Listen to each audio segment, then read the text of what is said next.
Yeah, nice to see some familiar faces here again. So I think many of you who were here were also here last week. So glad you decided to come back again. Hopefully this time can be as good as it was last time. Or better. Or better, yeah. All right, we got Blaze here.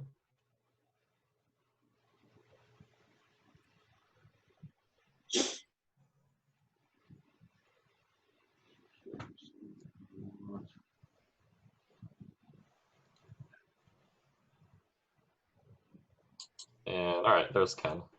So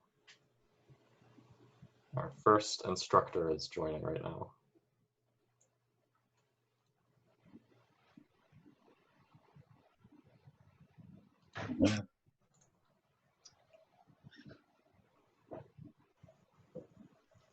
All right, hey Ken. Hello, I didn't realize I was muted. Yeah, I think that's an automatic thing that happens when people enter, but Okay. yeah, Mike is gonna kind of help me regulate that. So he's gonna be in charge of muting or unmuting people. So hold on, let me make you a co-host so that, all right, I think you'll be able to share your screen. Okay, much smaller group, huh?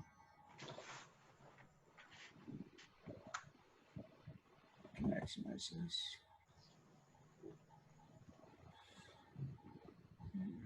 Make sure I got the right one.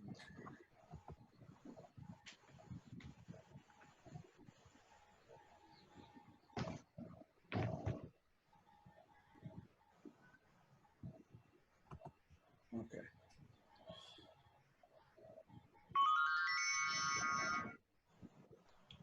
Does that mean somebody else magical has come in? Yes. All right, so nice to see you guys here again. I think we're just about ready to get started. So yeah, I'll throw it over to you, Ken, if you want to get ready to share your screen. And yeah, we can jump right in. Okay, we were actually going to talk more about the middle game today. So I guess I'll introduce my topic was going to be holes. And I will try to share my screen if I can. Let's see, share. Which one do I want? I want this one first. Okay. All right. Can everybody see that screen? Did that appear on everybody's screen? It's just black now. It's just black. Oh, that's not good. Okay. Ken, it says you have, there it goes. There we go. Okay. What did it say I had? Initially, it just said that it was starting sharing. Okay. Now it's okay. All right. Okay. Anyway, I was going to talk about holes today. And wow, people coming in here all of a sudden now. Anyway, well, holes are, in my definition, it'd be weak squares that can no longer be protected by your own pawns. If you're white, squares on the 3rd rank or the 4th rank that your pawns cannot protect. And if you're black, squares on the 5th or 6th rank that you cannot protect with pawns anymore. And the position you see right here, black has quite a few holes. H6 is a hole that white's already occupied. F6 is this hole.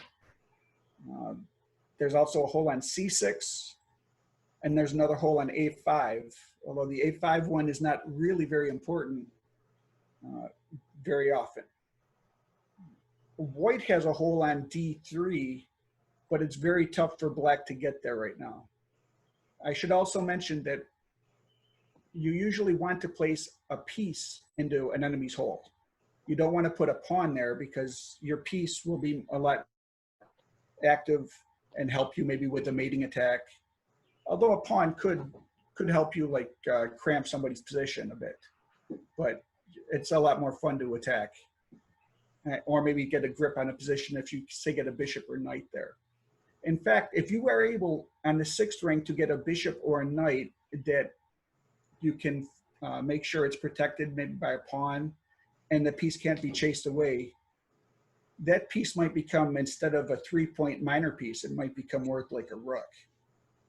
And yes, I've lost games by that before, so I can definitely tell you that's the problem there.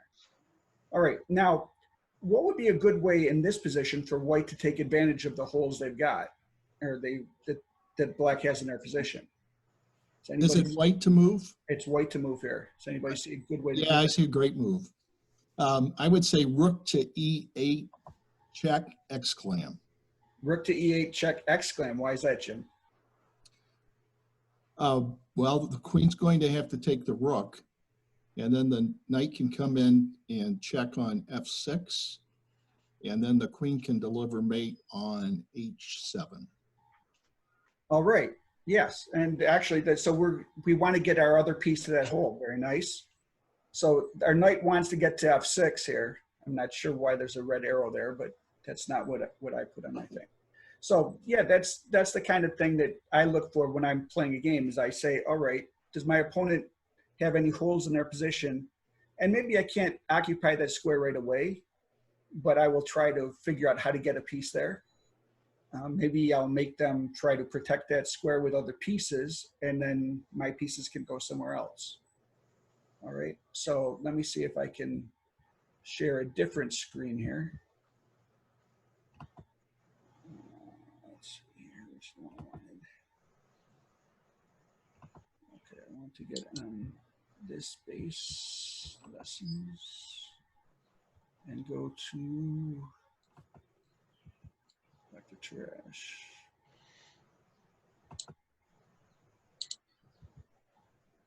Okay, no, that's not coming up yet. Why not? Okay, let me stop the screen sharing here, and then I'll try to do a screen sharing somewhere else. All right, so let me try screen sharing in this other position. Oh, it's just not responding. Oh, that's not good. Okay, so what I picked for my other games here, I picked a game of Dr. Sigbert Tarash. Some of you probably have heard of him before. We see your email, Ken, just so you know. Okay, well, let's find out. My email is very valuable, huh? Hello, Matt. Let's see. How do I go back to screen sharing? Oh, come on. So Is the email still up? are you clicking the green share screen button at the bottom? I'm trying to get back to the Zoom screen. It's not letting me back onto the Zoom screen.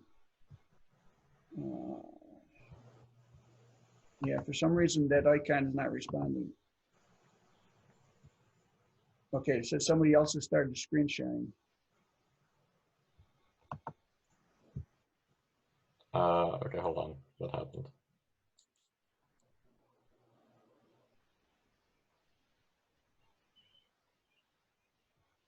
So Is my email still up there?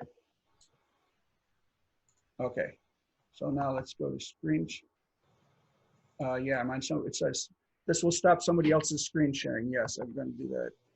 And I'm going to go to here and share the screen. All right. Most of you have probably heard of Dr. Sigbert Tarash. He was one of the original grandmasters. He played once for a world championship match, although he was certainly well past his prime when he did that. And he's probably the best, maybe the best tournament chess player in the late 1880s, maybe early 1890s. And if he'd gotten to play a world championship match, then he might have been one. He might have beaten Steinitz for that. All right, so if you take a look at the position here, doesn't appear to be any real weaknesses in either person's position. Everybody can see the screen, correct? yep. It says Tarash and Vogel. Okay. All right, so what I'm going to do here is I will start off. Okay. White traded queens, and then they got their knight into D5, which is a nice square.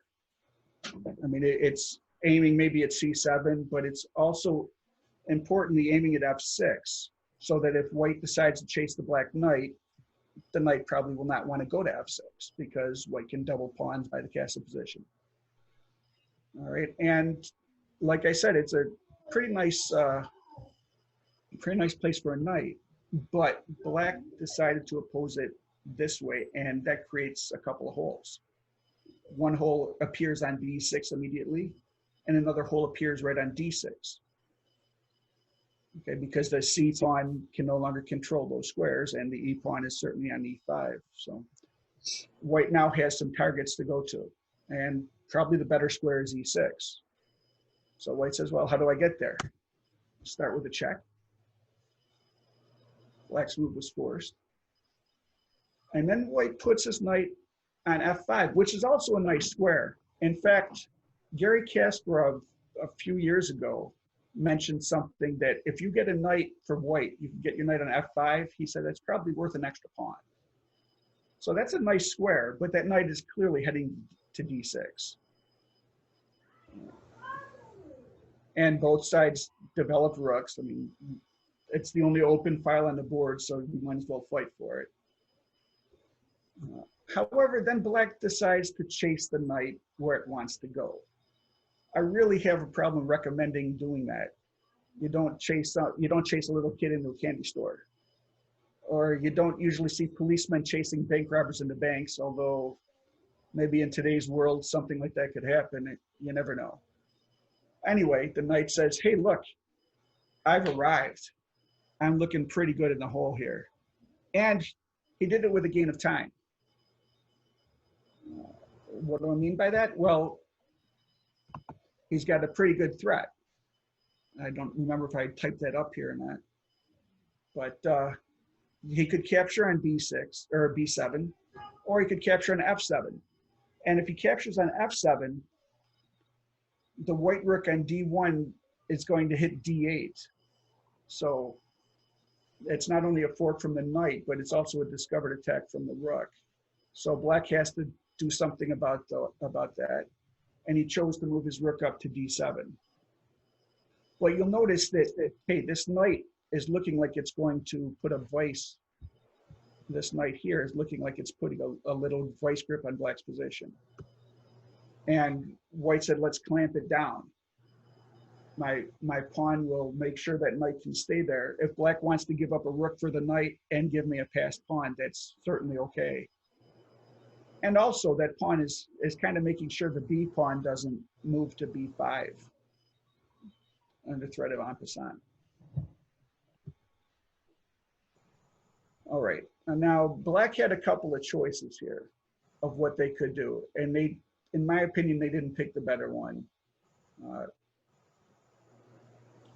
Actually, let me see here if I go rook fd8. All right. So if they'd have tried rook fd8, oh no, he did pick the better one. If they'd have tried rook fd8, it doubles the rooks, and white's just going to play that knight takes f7 once again and say, hey, look, if you take my knight, I'll take your rook with my d1 rook.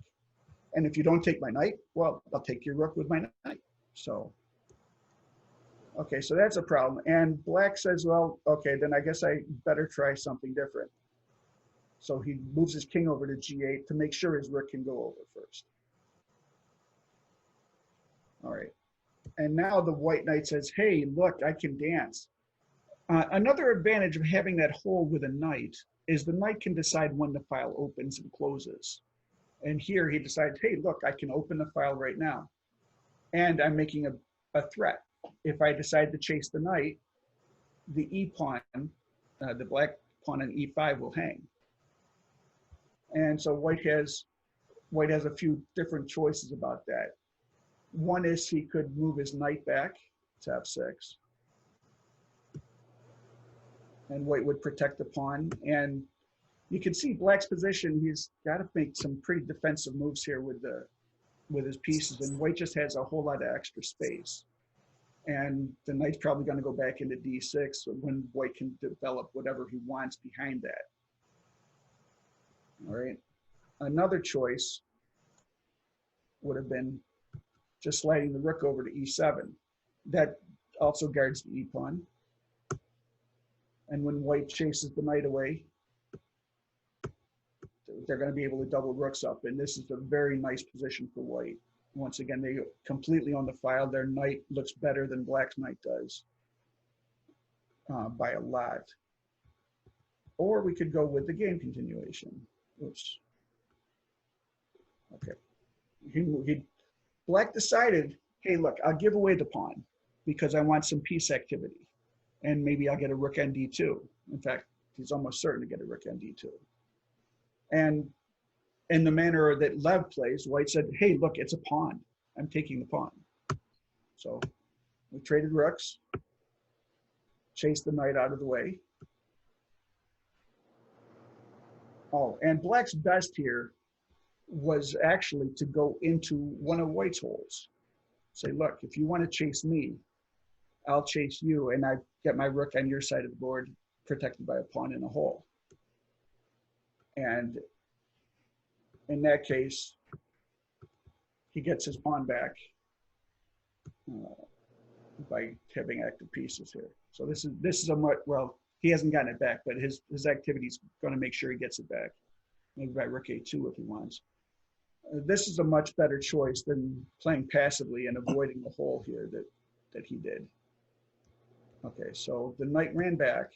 White said, I'm taking the pawn. Oh, no, too far. Okay, the knight ran back. And if White had decided not to take the pawn and stop Black from getting to the 7th rank, Black would be able to hang on to the pawn.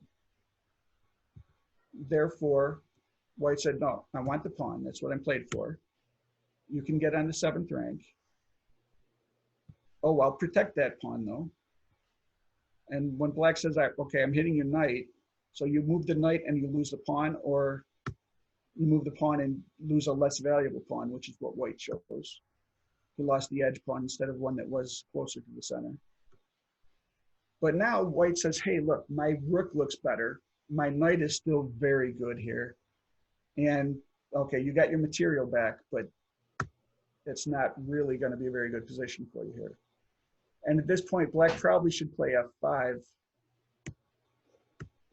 even though White's going to get their pawn material advantage here. This is certainly better than what happened.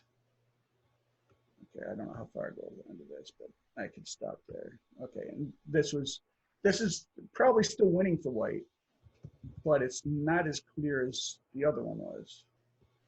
Okay, so instead of taking the pawn, Black played a5 here.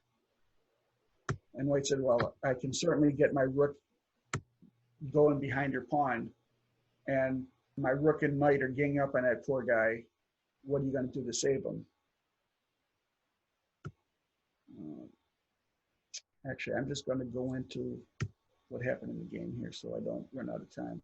All right, White said, I'm trading rooks if you want.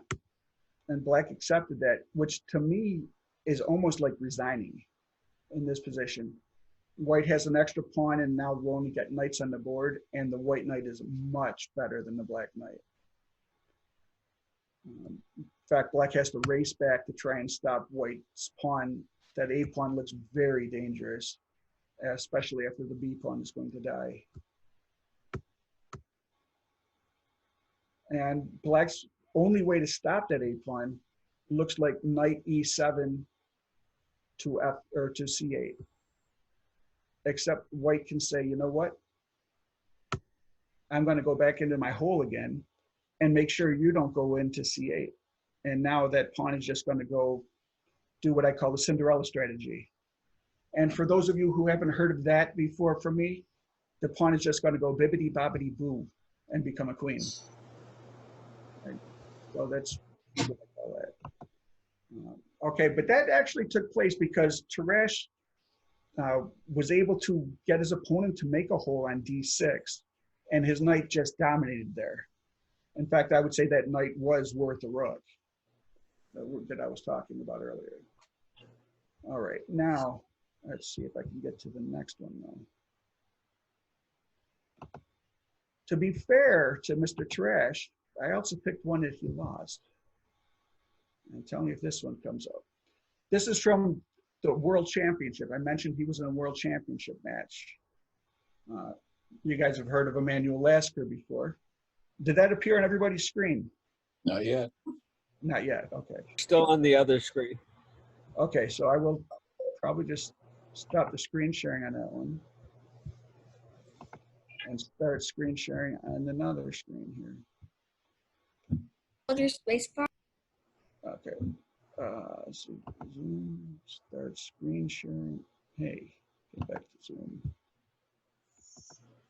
Okay, start sharing. And we want this one. Wow, that's a pain. All right, Got it. it's up now? Yep. Okay, if Howard sees it, I'm assuming everybody can see it. Otherwise, Howard and I are just gonna have a private lesson. Everybody else is muted, so Yeah, we're good. Okay, thank you, Howard. you bet.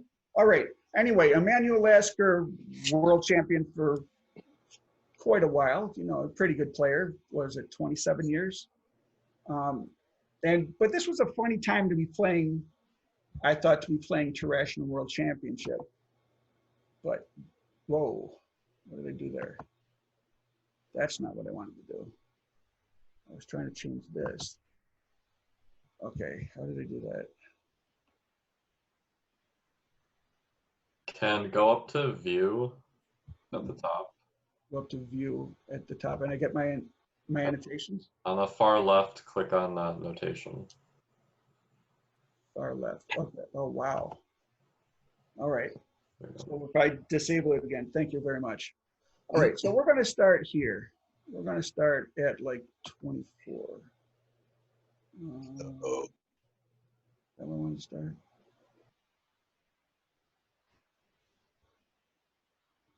Yeah. Okay. Well, you'll notice here that Black has a hole in his position at F5, certainly, that stands out to everybody. H5 is another one. White has a hole on F4, or on E3 rather. C3, A3. Okay, those are the main things that come out in this position here. Emmanuel Lasker, playing Black, chose to play D5. And actually, at this point, the computer says that White is winning. All right, this was the second game of their match, and you know, it would have been nice to have taken a lead for Dr. Teresh, who was, by the way, a medical doctor, in case you didn't know that. And it was saying Teresh is winning, but he probably should, you know, put a piece in the hole on knight to F5. That does a couple of nice things. It goes after the bishop, so we gain time. I mentioned earlier that if you can get a knight on F5 as White, it was probably worth something like a 4-point knight instead of a 3-point knight. And that knight would also help on E3 for later on. Unfortunately for White, here, I'll show you this. All right. So if we chase that knight, or if we chase that bishop away, White's position is just very nice here. In fact, in the annotations I read, the annotation said, and it's hard for Black to attack. Well, it's not hard for Black to attack. It's just hard to see how Black stays basically in this game, because White's position is, you know, they've got that extra pawn, and they're going to try to force a trade of queens here, because the knight's chasing on C6 as well as the discovered attack on the queen. And oh, by the way, if the queen leaves, I can take a bishop. So that's a big issue here that they have. All right. If White had played knight F5, oops, but he didn't. He decided to take the pawn. And when he took the pawn, now Black says, hey, that hole on E3, I've got 2 rooks and a bishop aiming at it.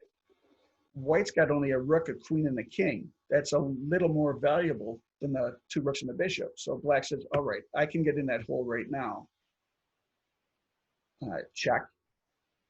And this king doesn't want to walk into a discovery, so he's not going to go to E2, which leaves F1. And Black says, okay, I can take my pawn. And at this point, once again, White should put the knight in the hole on F5.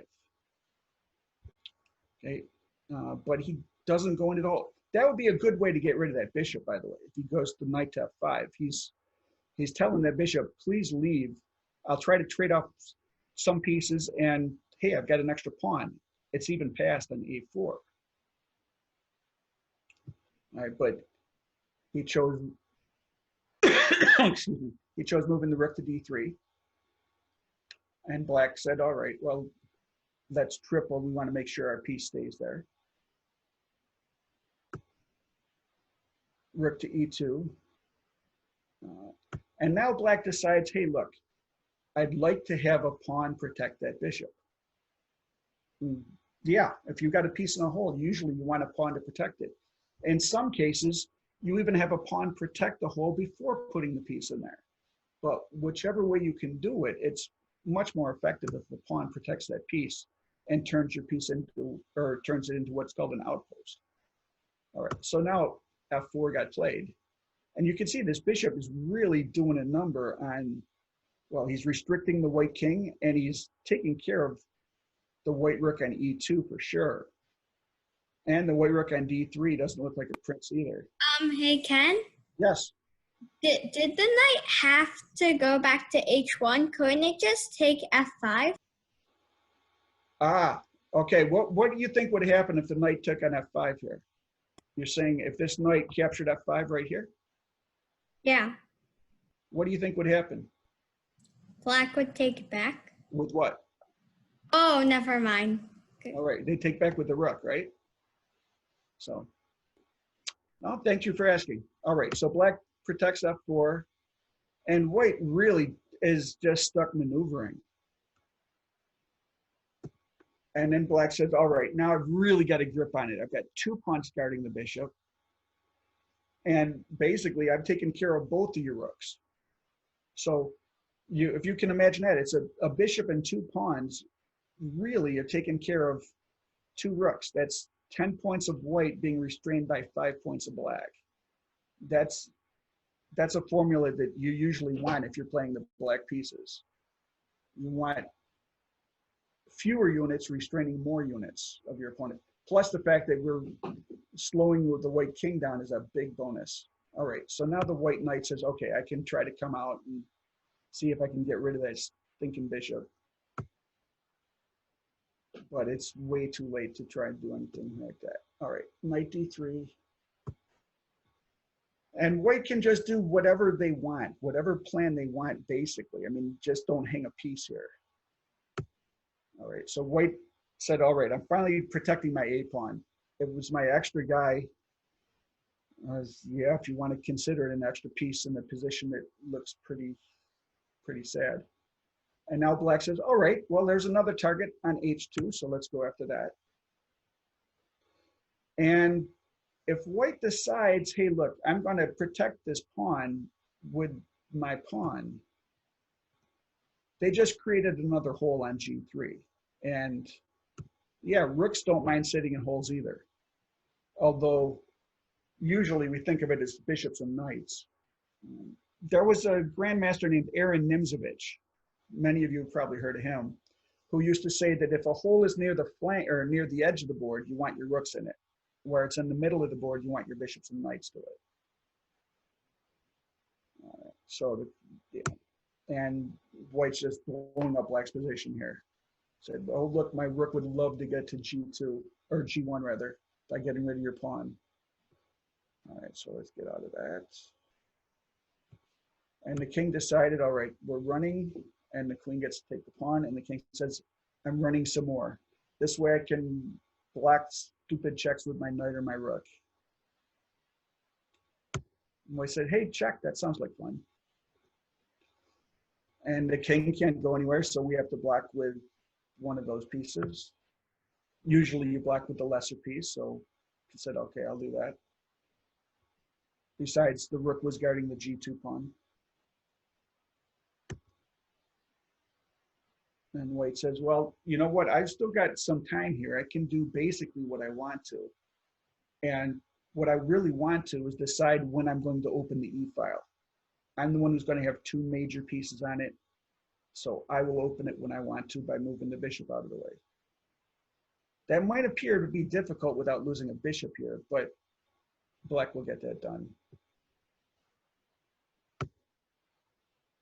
Okay, the computer actually liked moving the other rook to this square, but it's really doesn't matter a whole lot right now because black's position is just so good. Now this king is safe from the checks. What I mentioned last week, I called the plan maguk, right? And white decided, I'm going to move the a pawn, although he probably shouldn't have. The computer says yes, white is definitely losing, but a4 is just a move that turns a position that's really bad, or turns a position that's bad into one that's really bad. Like the difference is probably like 5 pawns or something like that. So the computer wanted to attack the center. And black is still going to be able to open up the file when they want to. For instance, like bishop c5 would open up that file pretty quickly and cause a lot of destruction. All right, so let's say I go, whoops. Okay, so where white played a4, black said, all right, well, I still want to be able to open the file up. So I'm going to move my bishop back along the c1, h6 diagonal. Oh, and at the same time, yeah, get to tempo your rook and maybe try to get rid of that pawn on g2. Okay, so white didn't really have time for anything, and black said, my bishop gets back. And at this point, white resigned. But if he'd have kept playing, it would have been something like this. It would have been like, take, going after the knight. The queen says, all right, I'm going to save myself, not walk into the skewer on d4, but black could simply just go after the knight and say, look, I've got 3 pieces on your knight. You've only got 2 protectors. And if this king were to walk out to d2, say, it lets the rook guard the knight, but you just blocked your queen. And, whoops, truthfully, the computer said here, don't play bishop h4, play a different move, but this move would lead to immediate resignation for most of us, even if the computer liked another move a little better. I think it was bishop f4 the computer liked better, although I typed it wrong. All right, so anyway, that was my quick idea about holes that I go to when I'm playing in the middle game, or early on I look and say, hey, did my opponent make any holes yet? And usually somebody does right away. Why? Because we're human and we just make mistakes. But if they haven't made a hole, then you try to create one and figure out how to get a piece there.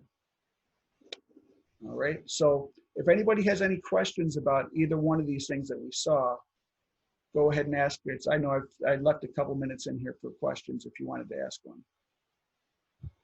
All right, so I'm going to stop sharing right now. Okay. All right, thank you, Ken. Okay, did anybody have a question or not? Yeah, Ken, I've got a real quick one. Yeah, Very, very clear, and the examples were great.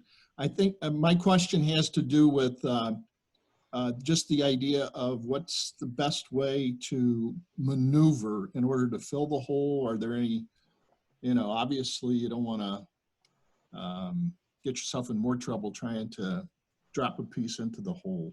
Okay, well, like I said, some people try to put a pawn so it guards that hole first before getting a piece into it. That's not always practical, but if you can do that, go for that first. That way you don't like drop a piece in and lose it. But you want to make sure you can get a piece there. Sometimes you can have 2 knights aiming for a spot. I think there's lines of the Dutch defense where that happens, where you have 2 knights that maybe aim for a hole against a stone wall. And that way, if they take one of the knights, you just replace it with the other knight. You don't have to replace it with a pawn. So sometimes you try that. But yeah, there's not really a set formula that I know of to try and get a piece into a hole. I just try to make sure I get a piece in though and not a pawn in. Okay. Thanks. Thank you. Thank you very much for that. Anybody else? Okay, then I'm going to mute myself and turn it back over to Lev. Master of Ceremonies, Lev, go ahead. So, all right, thanks, Ken. So Cliff, we're gonna turn it over to you, right? Sounds good. Yeah, you're going right after Ken. All right. Can we do a 5-minute break in place or something? Oh, yeah. Let's do that actually. Sure. Thank you. Is that Cliff? Does that sound okay to you? That's perfectly fine. All right. So yeah, we'll start back in around 2:40, I guess.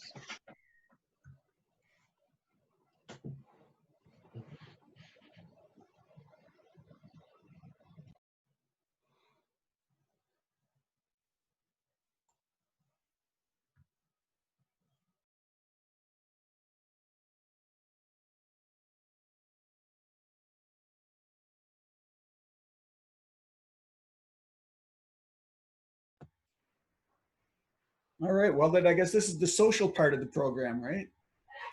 Where we get to talk to people that we don't usually talk with, or we haven't been seeing each other in a while.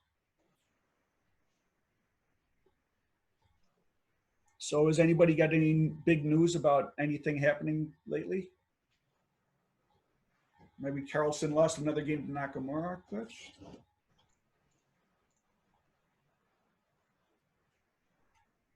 Okay, I don't think that happened. I'm just kidding. Yeah, I can't say I've actually been following the top tournaments all that much recently, but Cliff is probably more on top of that than I am.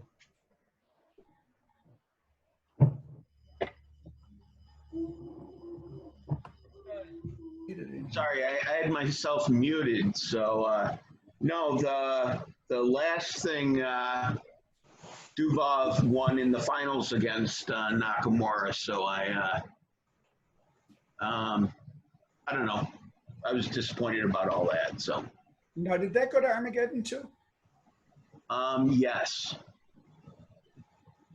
Oh, wait a minute. Did it go to Armageddon? Yes, it did go to Armageddon, but Dubov won in Armageddon, which is unusual.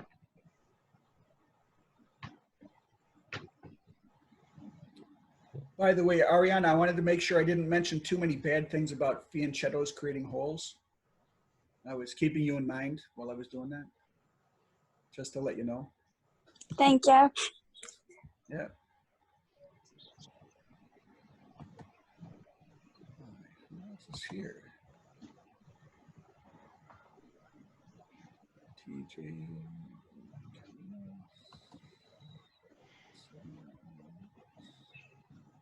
Which Ryan is this?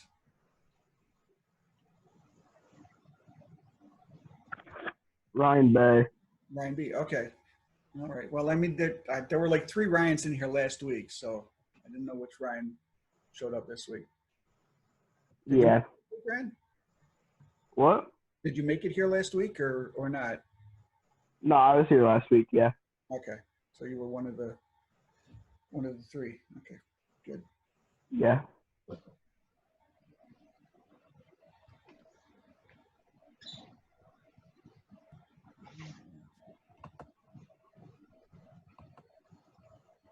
Myself again.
All right, what do you think, Cliff? Are we ready to get started?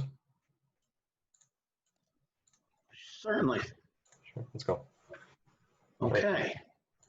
So my topic is going to be the Benoni pawn structure, more specifically the asymmetric Benoni pawn structure, okay, which is much more dynamic, I think. Now, what I mean by this, okay,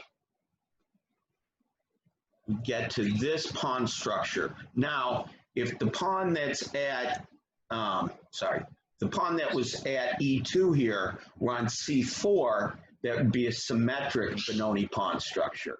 But because black doesn't have an E pawn and white doesn't have a C pawn, it's an asymmetrical Benoni pawn structure. Now, because of this, this creates very interesting plans and maneuvers, okay?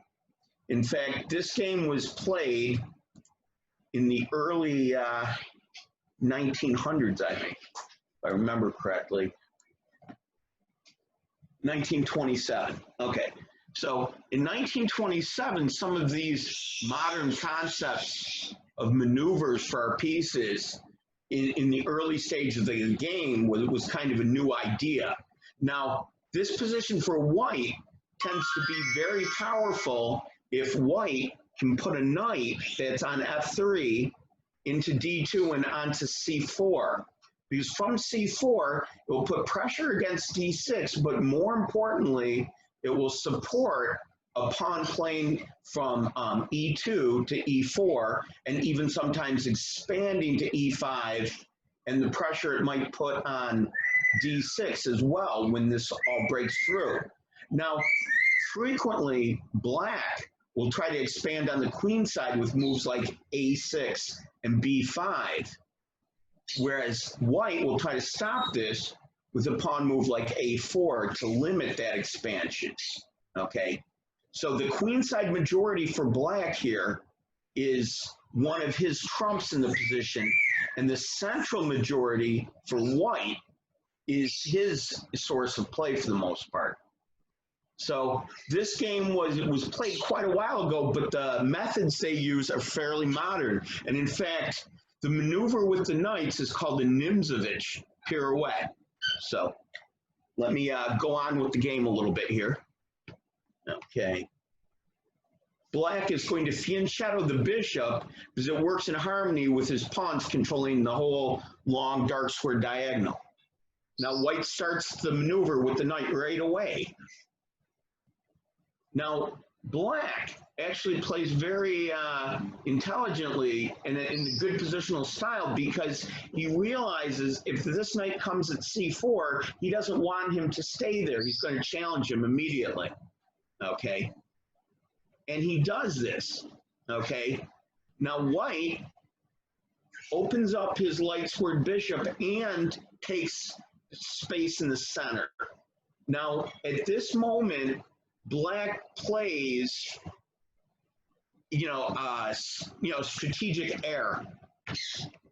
See, because in this structure, these dynamic plans where white's trying to move his pawns in the center and black's trying to move his pawns on the queen side, okay, are all well and good, but black has a particular challenge because he has less space, and he has actually way too many pieces for his space. Like you'll notice the D7 square in particular, that's the knight's retreat square, that's the other knight's retreat square, that's a square for the bishop, it's a square potentially for the queen. There's too many pieces and there's only one square. So in these positions, if black is going to equalize the game, he generally has to exchange off a set of minor pieces. Now, one of the best sets for him to exchange would be if this knight on C4 was still on F3 and he could pin that knight, because he could exchange this bishop, which doesn't have too many good squares, for a piece that could become really strong on C4. Sometimes this is done through a fianchetto on the queen side with B6, and the bishop comes to A6 and takes the same knight that's already arrived at C4. So there's varying ways to deal with this. But the idea is black has too many pieces and not enough squares because of the space disadvantage in the pawn structure. Okay, so here, black should take the opportunity to exchange off that knight, even though it's going to give white a nice developmental move. It's still going to reduce the number of pieces that need the same square. So it's actually critical. But in the game, instead of that, he played bishop to g7. Okay, and now Nimzovich completed his pirouette by moving the knight away and not allowing it to be exchanged. Okay, now he could have moved it. In some cases, white will play it to a3, but obviously on e3, it's quite centralized and makes a very good impression there. Okay, so now here's one thing to keep in mind too. If black tries to maneuver, okay, it may look that eventually by moving this knight out of the way and playing f5, he could undermine the support for d5. But what's actually even more important than the c4 square is if white can put a dominant knight on e4. Now, we don't always see that because there's usually a pawn on e4. But if this pawn surges forward, the post e4 for a white knight would really be powerful in this position. But let's see how this game continued. Castles, castles. Now, black's trying to create some kind of counterplay, but it just, he's not given very good choices here. Now, he does take the time to exchange off this bishop, but look how many moves this knight took to take off a bishop that's blocked by its own pawns and only moved one time.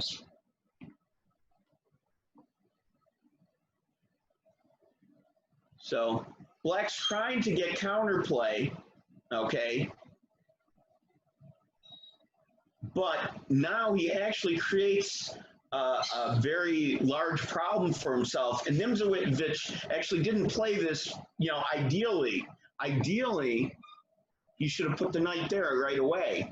And it's kind of an overwhelming position for white with knights on c4 and e4.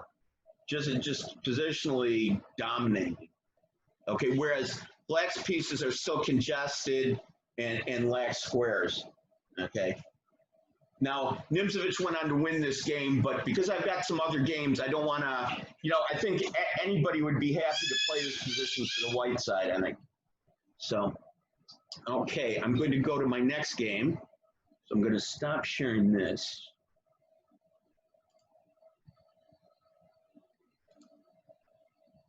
Okay.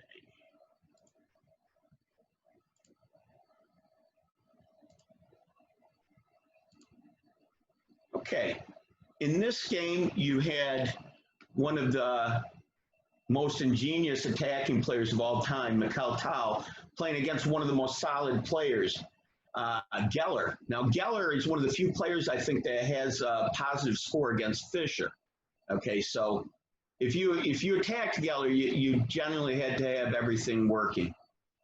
So in the game, Tal adopts his Benoni.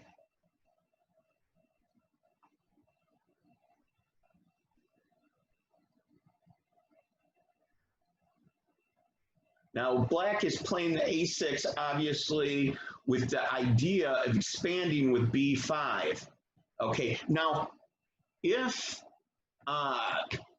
black were to pin the knight right away, there can be tricks where white can unpin with queen to a4 check and then moving the knight out of the way. So Tal very specifically plays a6 here. So now to stop the queenside expansion of the majority, white has to play a4, and now Tal first tempos the bishop, but then takes the opportunity right away to eliminate this strong knight that could make the Nimzovich Pirouette and head for d2 and c4 in the future, okay?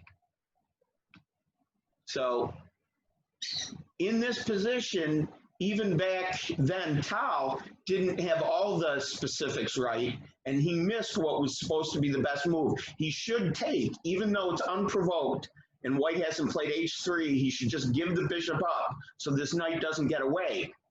Okay, but he took time to castle, and fortunately for him, his opponent decided to castle too. Now, white could have took advantage of his inaccuracy by playing knight to d2. Okay, because now the bishop will only be exchanged for a bishop, which is still positive to get a set of minor pieces exchanged, but leaving this strong knight to occupy c4 is far worse for black than leaving white with this bishop on f3 is where it would be. So in the game, though, he missed that opportunity and played castles. So again, he should take this knight and not give him a chance to get away. But fortunately for him, his opponent gives him one more chance.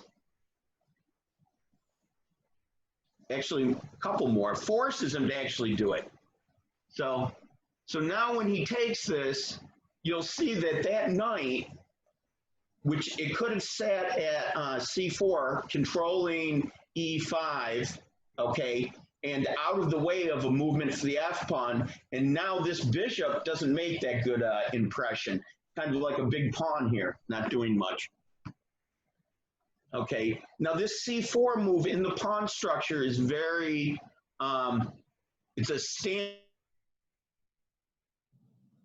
movement for a couple reasons. It allows black, by vacating the c5 square, to post a knight here and sometimes put more pressure on e4, but also secures a potential entry square on d3. And now the black pieces are really, or even b3, the black pieces are getting very active. And in a few moves, you're going to see a lot of pressure. Even though Geller is a phenomenal defender, he's losing material here.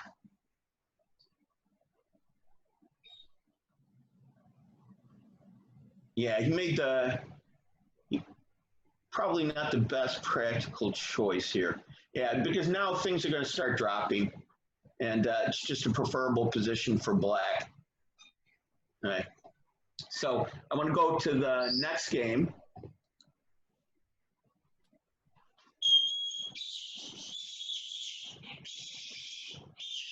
Now this game is probably the most... Are you sharing, Cliff? Not yet. Don't worry. I'm going to get there before I start it, Jim. But I was going to tell you, this game is probably the disincentive to play the Benoni there's ever been in history, okay? Because you had one of the strongest advocates for the Benoni at the time. He was like probably like a top 10 player in the world at the time. And this was his primary opening, playing the Benoni. And the world champion he was playing against beat him just like, you know, it wasn't even sound. So, and watching how he does this, oh, sorry, is you know, this is Garry Kasparov at his best. So now it's funny because this move order is played a lot, and black bluffs white that, oh no, if you're scared of the Nimzo Indian, you can't play knight to f3. I mean, knight to c3, you've got to play knight to f3 to avoid the Nimzo Indian, okay? But Kasparov wasn't afraid of the Nimzo Indian, and none didn't intend to avoid the conflict.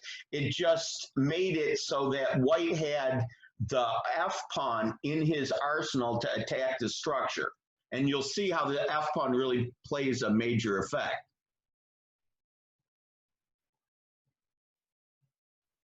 Okay, so now white has these three pawns in the center, and it's going to be even more powerful when he thrusts forward with e5. Black develops his bishop, and now we call this variation the knife flick Benoni because of this bishop check on b5. And this tries to point out the whole issue with black's d7 square is he has too many pieces and only one square. So what he's doing is creating a bit of disharmony with this check because king f8 isn't very attractive. So over time, they've come to discover that this is kind of a forced move Black has to make to answer this check. So Kasparov played a4 so that after Black kicks that bishop, Black's not going to be able to play b5 and get his majority rolling right away. It's still under control. So John Nunn decided to develop his his knight on a6 to utilize the hole on b4 that he had just created. So Cliff, why not bring the bishop out to block instead of the knight? Okay, well, the bishop or the knight both disturb the square d7, okay? And I'm going to show you that you could play the knight. It's objectively losing material, okay? But you can get a lot of activity with the knight. With the bishop, I don't even think you get that much activity. White's going to just surge in the center with e5, e6, okay? And you're going to have to spend time to take on b5, and it doesn't work out tactically. If you want, I can. Okay, so well, I've got a whole nother game with the knight b to d7. So I'll show why that doesn't work. The bishop, though, it's basically the same reasoning because there's e5 right away. Okay, you can't take because we can take and we're on a piece, and we're coming right away.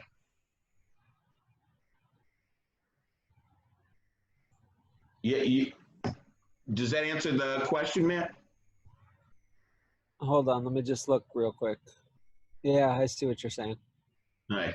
So it's too fast. White actually, what Black's trying to do by answering the check with the knight there is to keep control of e5 so he doesn't get steamrolled by these pawns. Okay, thanks. Okay. So a4, and now because White's made the weakness, Black doesn't rush to play a6. He can do that in a minute. He wants to post his knight on b4 to try to be active because he doesn't have enough room for his pieces, obviously, because of this congestion on d7. So he's trying to help himself. So knight there, puts his knight in on b4, White castles, and now he attacks the bishop. Now, keeping the bishop by playing bishop to c4 or bishop to e2, okay, is a consideration. But in this position, Kasparov chooses speed because I think he sees a direct refutation to Black's position because Black's been too slow with this maneuvering back and forth and around and knight a6 to b4. What's the knight doing on b4? Okay, so he takes it immediately and plays f5. Now, this f5 move in this attacking structure is very committal. Normally, this would probably be an error if Black had a knight ready to come here or to, some of these weak squares. But the knight is out of play on b4. So this move lets the bishop in on the dark squares without really giving Black much in return. So this is very, specific to this position, and Kasparov immediately seizes his opportunity. Black tries to castle, and here comes White occupying the dark squares, trying to provoke weaknesses like f6. Okay, so he just retracts that. Now you'll see Nunn's bishop on g7 is kind of buried alive here. He's got a weakness at d6 he's got to worry about. His knight on b4 isn't doing anything. His position is being threatened to be opened with fg. Okay, he's just got so many issues. It just looks like, why would you play this terrible position for Black? Okay, so Nunn says, well, if I'm going to be in, I'm going to have to grab some stuff. Okay, but Kasparov says you're not even getting stuff because your whole center is falling apart. Your king is going to be open. Okay, now Nunn is trying to create tactics to stay in the game, but Kasparov in those days always had seen a little farther than his opponents. And you can just see this knight coming into f5 and the bishop looking like a big pawn back there. And the guy with the cross on his head doesn't look like he's going to be around very long. Okay, So he's trying to open things up, but the knight lands there anyway. And this is kind of a nice, cute little ending here. And black can't play queen takes d5 because after queen takes d5, he resigned here because he saw that after this just wins material. And it's comfortably winning for a world champion. Nothing really to do there. So the point is, after a game like that, it kind of scared everyone away from playing this type of structure for a while, and you would only see the Benoni after white had already committed to f3. If he played knight c3, they would play the Nimzo Indian. Okay, how am I doing time-wise? I'm fine, right? Hey, Cliff, before you leave this one, you said something you called the knife flick. Yeah. Can you give me the understanding of what that's that is about? back here. Okay. They call this the knife flick Benoni because there's the bishop b5 check. And this is just flicked in to create disharmony and inconvenience over the d7 square. Got it. Thanks. Okay. So while we're thinking of this structure, I want to show a game that I was there in Philadelphia with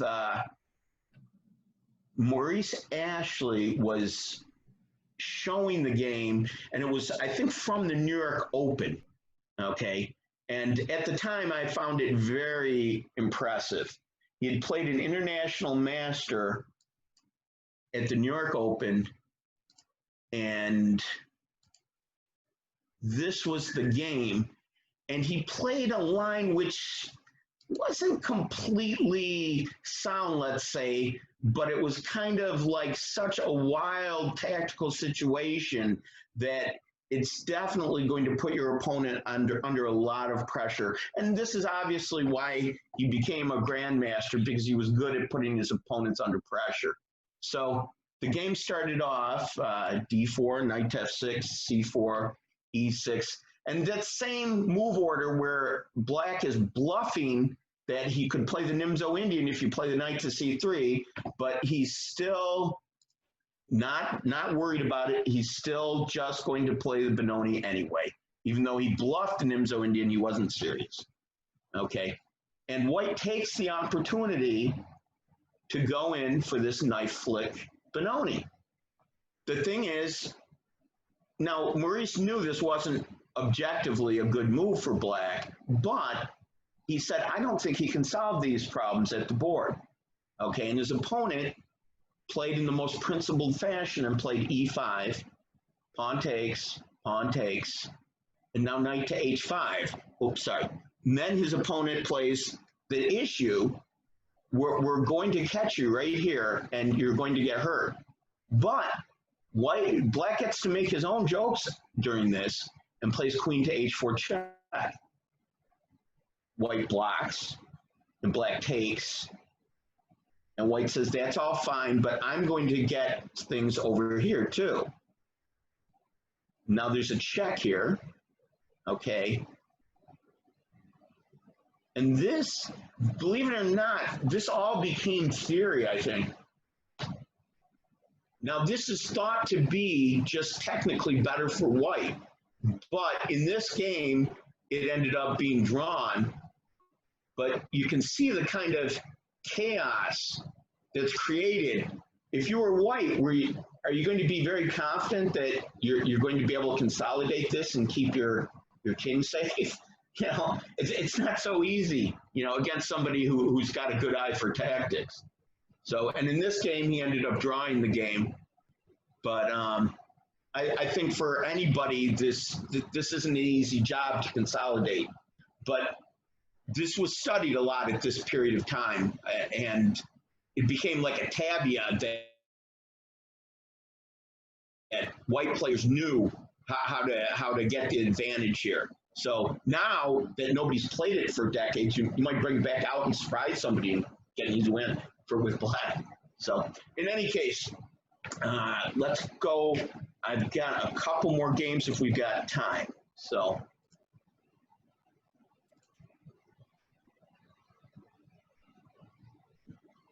Okay, yeah, probably one of the most famous games ever played in the Benoni was played by, screen share, okay, here we go, was played by Bobby Fischer. Okay, it's in the World Championship match against Boris Spassky, and he utilized a very interesting maneuver in the Benoni pawn structure to create counterplay. And once again, it may not have been completely sound, but it certainly asked a lot of questions of his opponent. So let's start see, in this case, his opponent knew Bobby was very capable of playing the Nimzo Indian, which was his primary defense at the time. So he said, you know, maybe I don't want to do that. But in this circumstance, Bobby was already down 2-0 at this point. He had not showed for one game and lost another one. So it was kind of a critical situation with Black. He really wanted to try to win. So he was going to go all out and play the Benoni.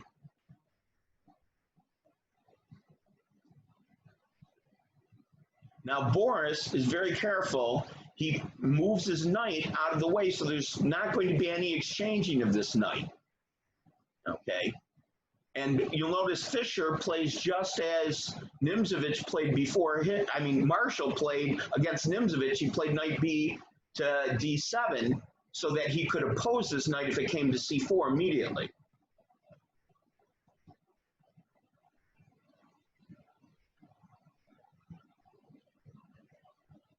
Now this move is very controversial. Objectively, it's flawed, but it's not that easy to make this all work for you as white.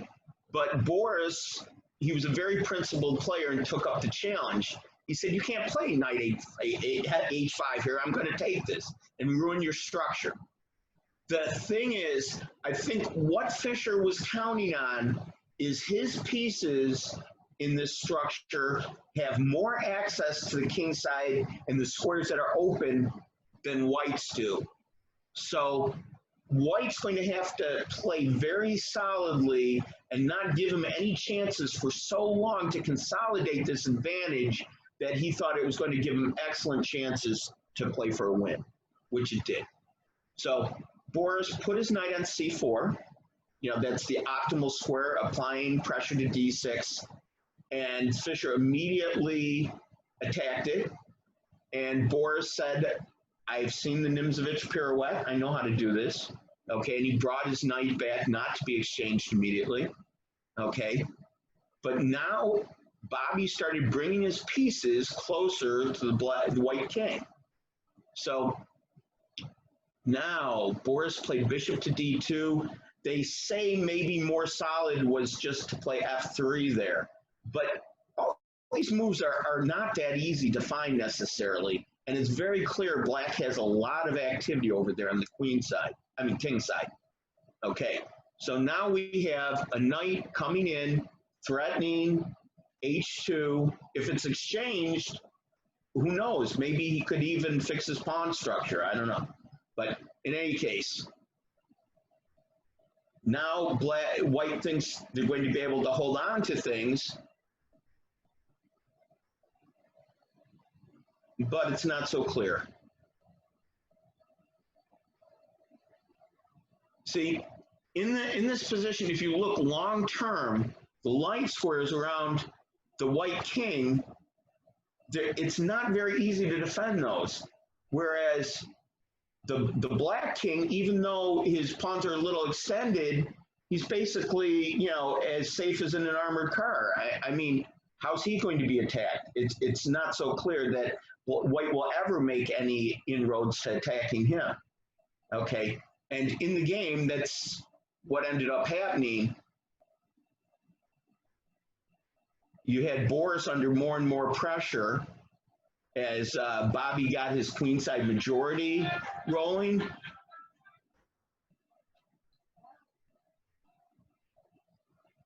and just continued to grab more and more advantages.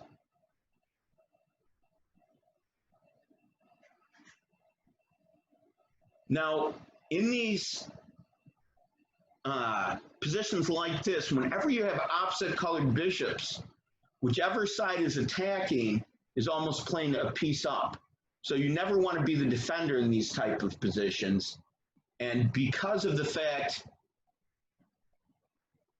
that black's king is actually much safer than white's king, it turns out that this is just not going to be a good day to be white because he gets there first.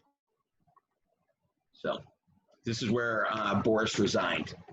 And, you know, in a lot of ways, people say it was this match where Bobby played this knight to h5 idea that kind of disturbed Boris's whole spirit, that if Bobby can play some move like knight h5 and do this to me, how am I going to deal with this guy? Okay, so, okay, I'm going to show another game, and this is a more modern treatment by two players playing for the world championship.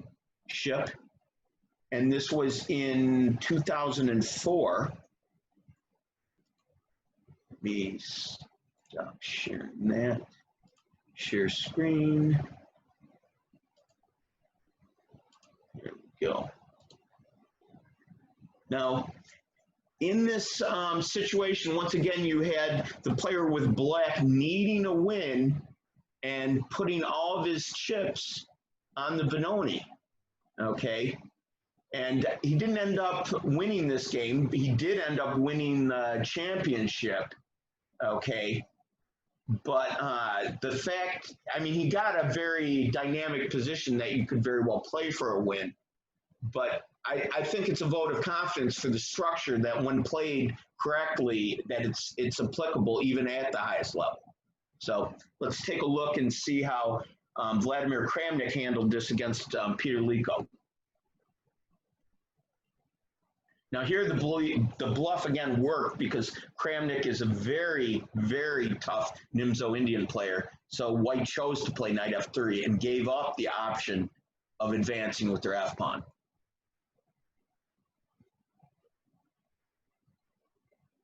And again, you'll notice that Liko starts his tour with the knight immediately.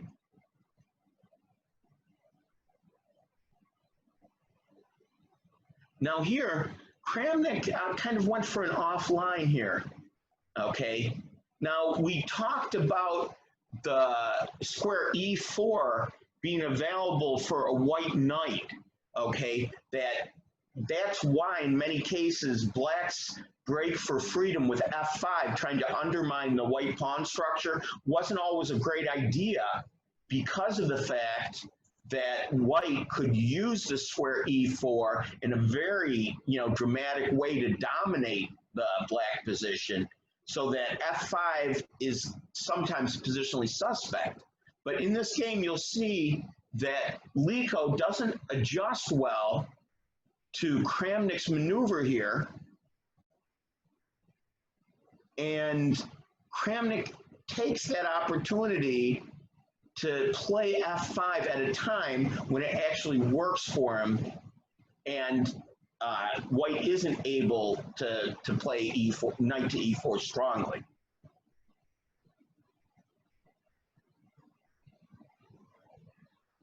Now this exchange too, even here white might have maintained some kind of advantage, but he missed one of the quintessential concepts in the opening. I'm sure you guys know by now, white doesn't want to trade these minor pieces.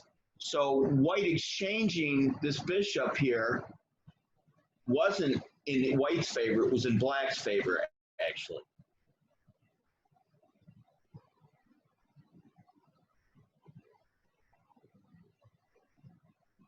Now black has basically consolidated the whole pawn structure, and even though white is restraining black from moving forward on the queen side, the pawns in the long term that are restraining restraining black could possibly be loose in a longer struggle. Okay. Now in the game, there's a lot of mistakes that were made back and forth, but we reach a position where the dynamic play for black is, this is obviously the type of position that black can be playing here for a win. Okay, he's under no real pressure. Black's the one who's pushing here. Okay, now since we're running, I think, short on time, I just want to show one more game. Okay.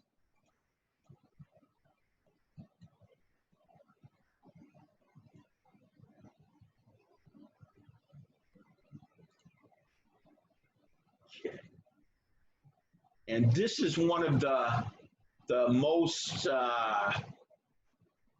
frequent players of the Benoni at a very high level.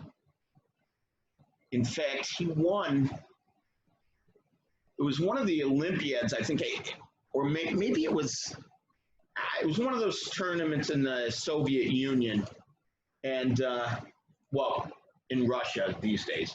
But I'm not sure if it was an Olympiad or some kind of rapid championship or something, but this guy, Panciuela, I'm probably massacring the pronunciation, but he beat some of the strongest players in the world, including, I think there was Carlsen, Nakamura. It was all like in one tournament. He was like his performance rating was over 3,000, I think. He just was crushing everyone. And one of the ways he was doing this was in these Benoni structures with black. So, he really understands these. But the player he's playing against here obviously kind of showed him how to deal with the circumstance. So I think the game will speak for itself. And the player really utilizes the E4 square and shows the power when white does that in a meaningful way. So again, we have white initiating the knight tour, but he did develop the bishop first. Now, what's interesting here is he didn't rush to play A4, okay? Which usually white would have played A4 very early on to stop B5. But here, I think the idea is if black plays B5, there's A4, and he might utilize the weakened C4 pawn if he ever pushes weakened C4 point if black ever pushes with B4. All right, so in any case, now it's interesting in this structure that somebody who's such a expert on the Benoni chooses to develop their bishop on E7 in this case, but he's kind of forced to because he's worried about the weakness of the D6 point. So now he stops the expansion and plays E4.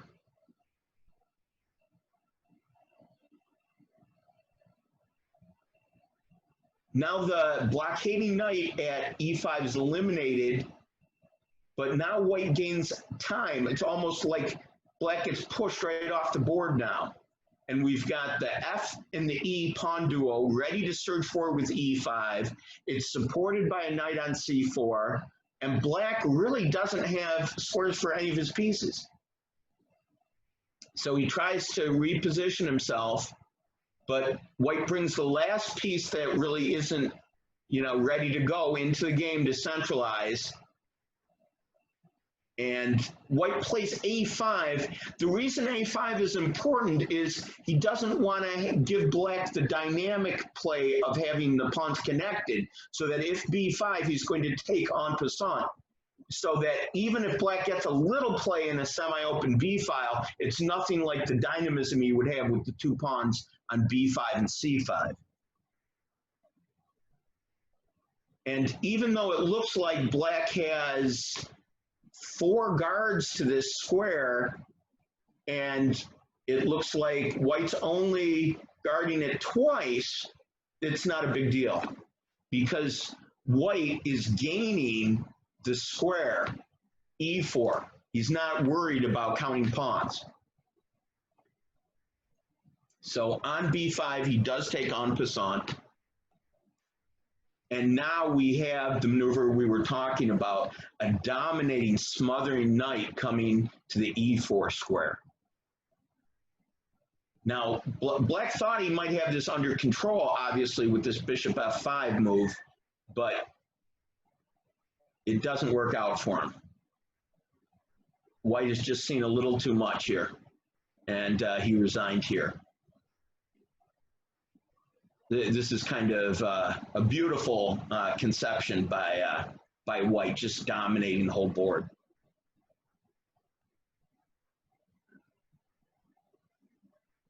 Too many threats to answer. So that's the end of my presentation. If somebody has any questions?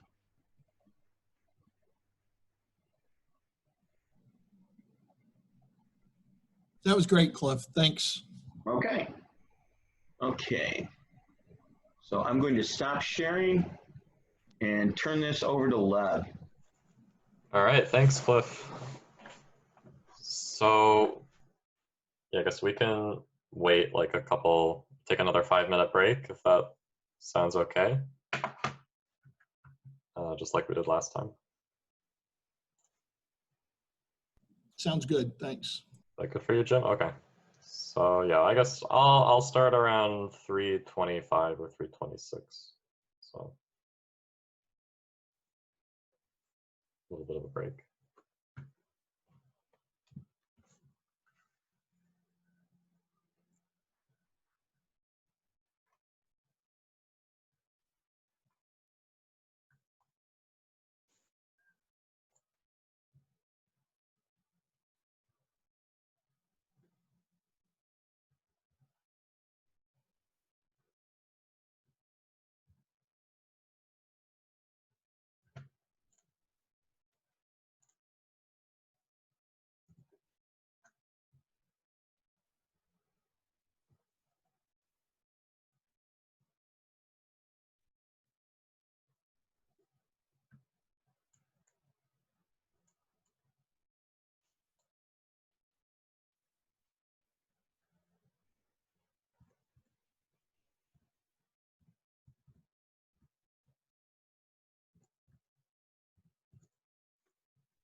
It's nice to see everybody again. Oh, hey, Matt. It's great to see you here, too. Hey, Lev. How have you been doing? Very good. I was meeting with Eugene today, just talking about no opening system that you introduced to me. So he said, oh, just the first defense is too boring. So he wants to teach me how to play the classical Sicilian. So, yeah, he's trying to do new novelties, and I want to learn from that. So a lot of fun things. Awesome. Yeah. Yeah. So how are you doing? Pretty good here too. You're still in Rochester, right? Yeah, I am. So yeah, no, well, yeah, things are starting to open up a little bit around here. Yeah. So yeah, things are going in the right direction. Yeah, so unfortunately, once the chess center gets back open, I'll not be the first one to come back there. So because of my medical concerns, I'll be just have a slow return to the chess center. Sorry. Right. Yeah, I think overall, the chess center hopefully will be able to open back up within the next couple of months. But okay, I guess Ken and Mike, you guys probably Mm-hmm. know Probably know about better. that. Yeah. But I like this weekly thing to learn, especially for you and Cliff and Ken. So a lot of fun for me, at least. You know, Cliff, I learned a lot from your presentation, actually. So those were some very nice, instructive games.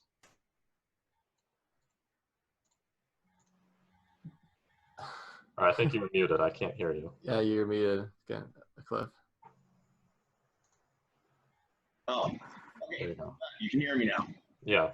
Okay, great. Hopefully, you're not the only one who understood what was going on, and I wasn't aiming just for 2,400. Okay, I was kind of hoping it would hit the general audience, but I don't know. So hopefully everyone else enjoyed it too. So. But yeah, no, I think the Benoni is just a fascinating dynamic pawn structure. In fact, one of the things I was going to mention is Caruana, for quite a while, was playing that as part of his primary repertoire. He would play the Nimzo if they played knight c3, but against knight f3, he was very comfortable to go into the main lines of the Benoni.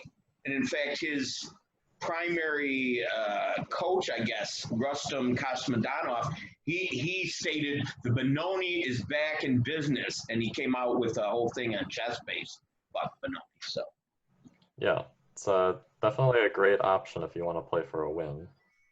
So okay, all right. So it looks like most people are back now. So I guess I am going to start sharing my screen, and we'll get started with what I have today. So all right. I'm actually going to start with just kind of a this position with no pieces on the board. So it's just a kind of a skeleton of a pawn structure here. So everybody can see my board here, right? Yeah, your board is up. Okay, cool. So yeah, what I'm going to be talking about today is this this kind of pawn formation like this, which are called hanging pawns.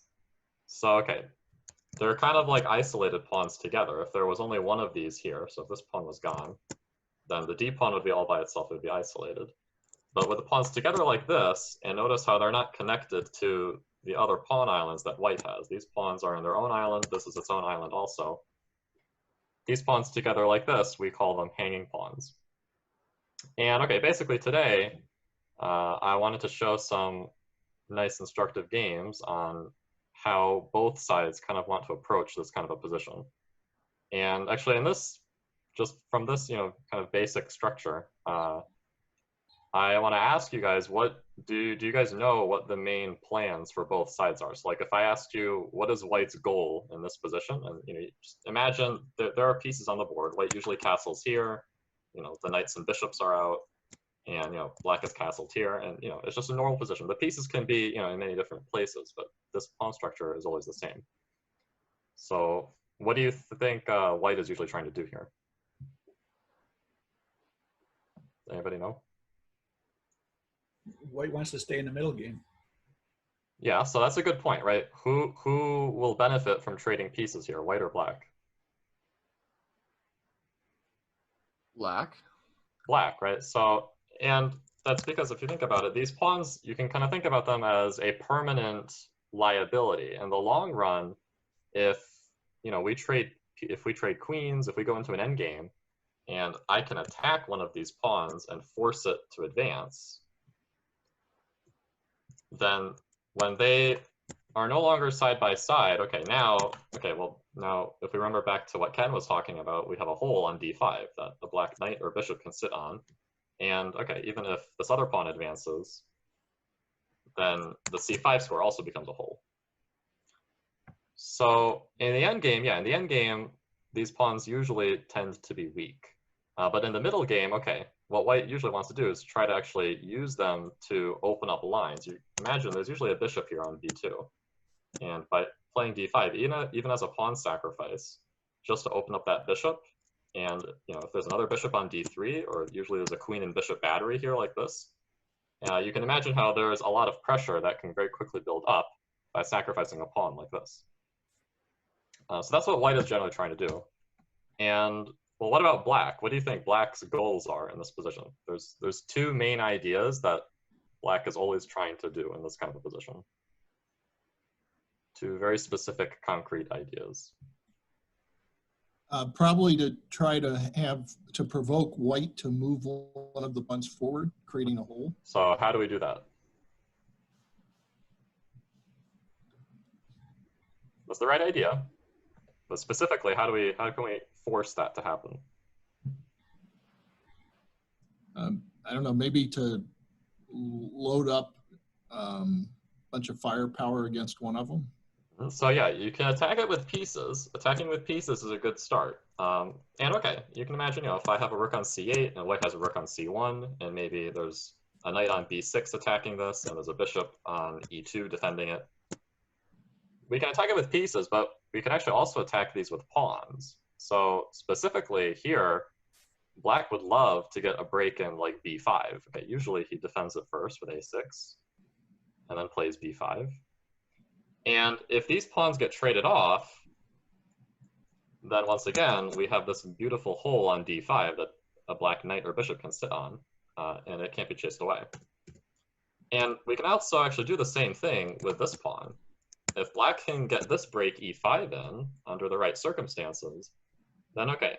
If these pawns get traded off, you can imagine, okay, black somehow recaptures this pawn. And now, okay, the c5 square becomes a hole, and the c4 pawn is now isolated. It's simply a target. So these are really, in this position, like the concrete ideas that, I'm going to show Grandmaster games here. The concrete ideas that both sides are thinking about is, okay, white is thinking, how can I stop this break? How can I stop this break? And black is thinking, well, how can I stop, a pawn sacrifice like this and get steamrolled on the king side? So these tend to be very tense positions where at any moment, pretty much, things can explode with d5, or at any moment, black can play b5 or e5. And then things get very complicated. So I'm actually going to start with oops, hold on, let me stop share, and then I'll start again. I'm going to start with a very old classical example. So let me just share my screen again for 1 second. Here we go.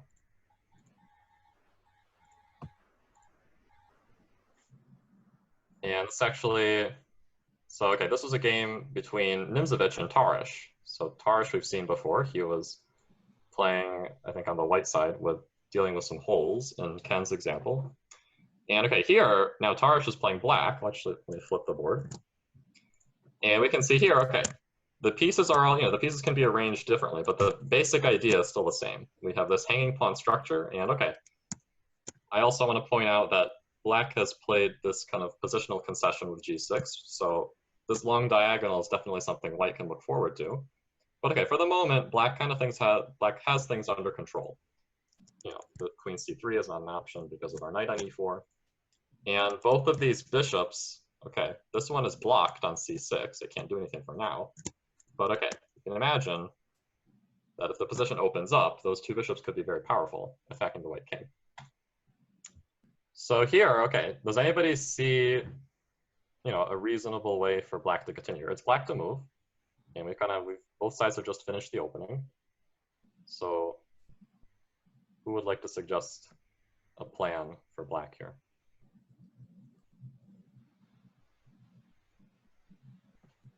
And keeping in mind that this is what we're trying to do. If you can get that knight to d2. So okay, so knight takes d2, is that what you said? Yeah. All right, so that's what Tarish played. He played knight takes d2. And now, okay, white has a choice of how to recapture. Nimzovich ended up taking with a knight, and we can look at the queen also. But okay, here, yeah, what would you do now? I'd play d4. d4, yeah. So that's actually exactly what happened. And all right, it's a pawn sacrifice. But okay, in reality, this is actually, now this will lead to almost a winning attack for black, just because white does not have enough defenders there. So, all right, Nimzovich says, all right, play d4, I'm going to take it. And now, okay, this is one of my favorite examples of the famous double bishop sacrifice. So we don't always get to see it, where you have two bishops aiming at the king side. But in this position, Tarish actually goes all in. He plays bishop takes h2 check, king takes h2, queen h4. Okay, now the king has only one escape square, king g1. And now he sacrifices the other bishop. Bishop takes g2. And okay, two bishops, that's a huge material investment to sacrifice. We're sacrificing two pieces. But okay, it actually turns out here that white can't even accept the second sacrifice. So after king takes g2, this was not played. But okay, what would happen we can first give this check to keep the king from running away. And then after the king retreats, we just have this simple rook lift, and there's nothing I can do to stop mate on the h-file. Knight f3, I can just take it.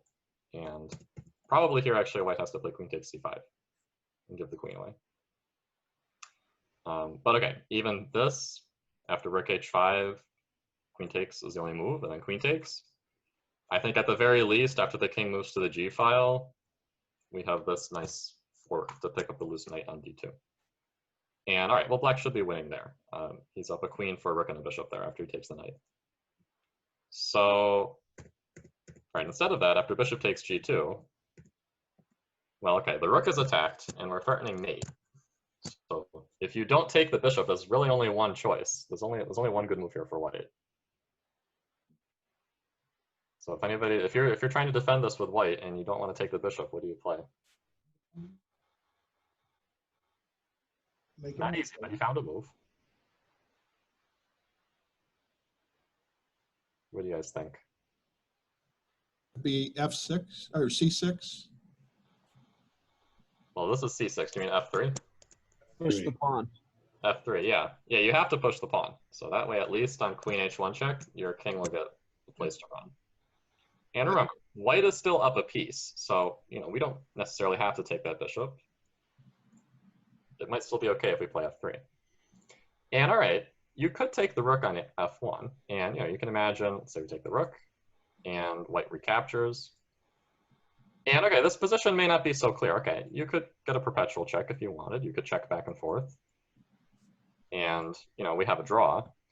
But okay, in this position, okay, don't forget about this weakness that you've created with g6. This bishop on the long diagonal, it could be dangerous. This knight coming to e4, coming to f6, that could also be a little bit dangerous. So in this position, we want to play a little bit more carefully with black. And here, okay, we actually have a really, these are moves, it's a move that's very easy to forget you can make. But here, okay, if you're playing black, this move basically, it seals white in. After this, black's attack is going to be winning.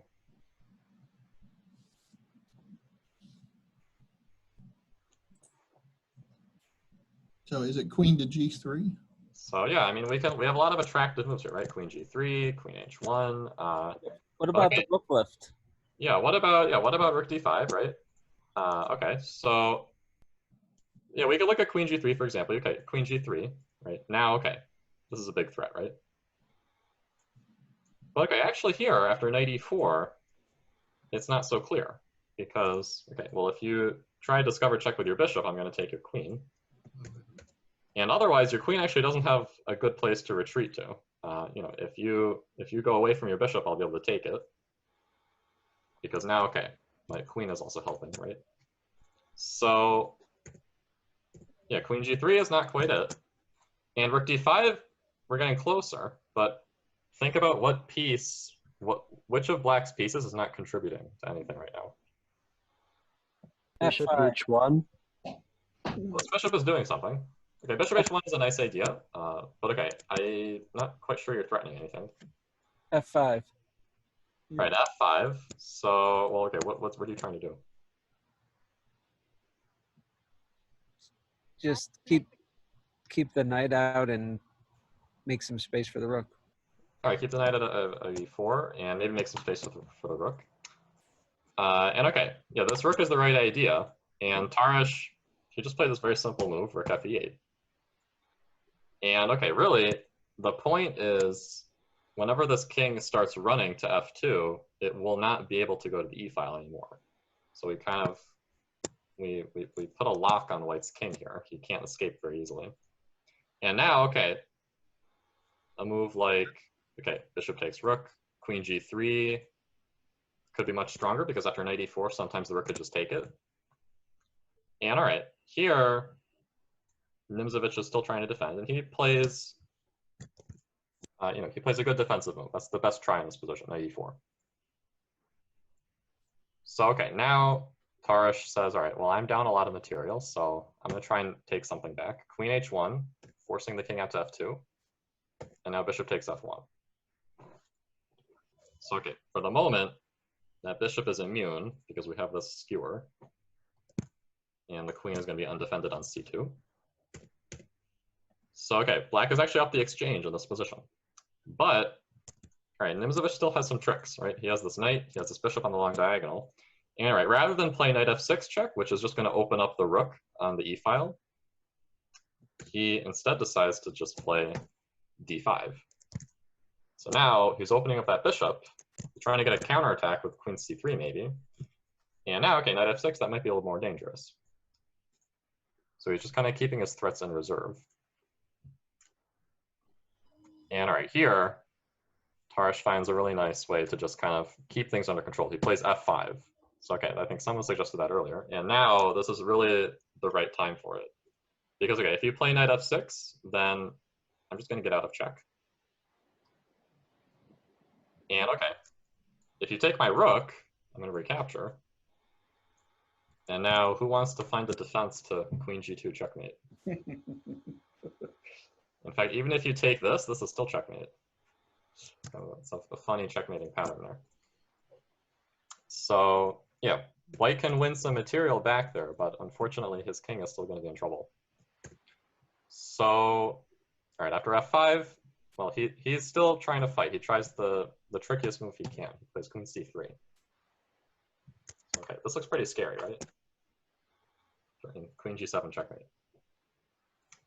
But all right, now the queen is no longer defending on the second rank. So that means after queen g2 check, right now the king is going to have to start walking up the board. It can't retreat because this is going to be checkmate. So with the queen on c2, we would still have been defending that. But okay, now the king has to walk up the board, king e3. And this attack kind of plays itself. Every move, we just want to look at the checks because, well, okay, we're forced to, because if we don't play check, white is threatening checkmate. So, all right, we have some good checks here. Queen e2 looks interesting. Rook takes e4 looks interesting. And okay, after rook takes e4, that's what Tarsh played. The only move here is f takes e4. And now, okay, in this position, pretty much any reasonable check you decide to play is going to end up winning because the king is just so exposed. For example, play queen g3 check. I like that one because it's very forcing. There's only one square for the king to go to. So this is kind of easy to calculate. I can't go anywhere here. I have to go back.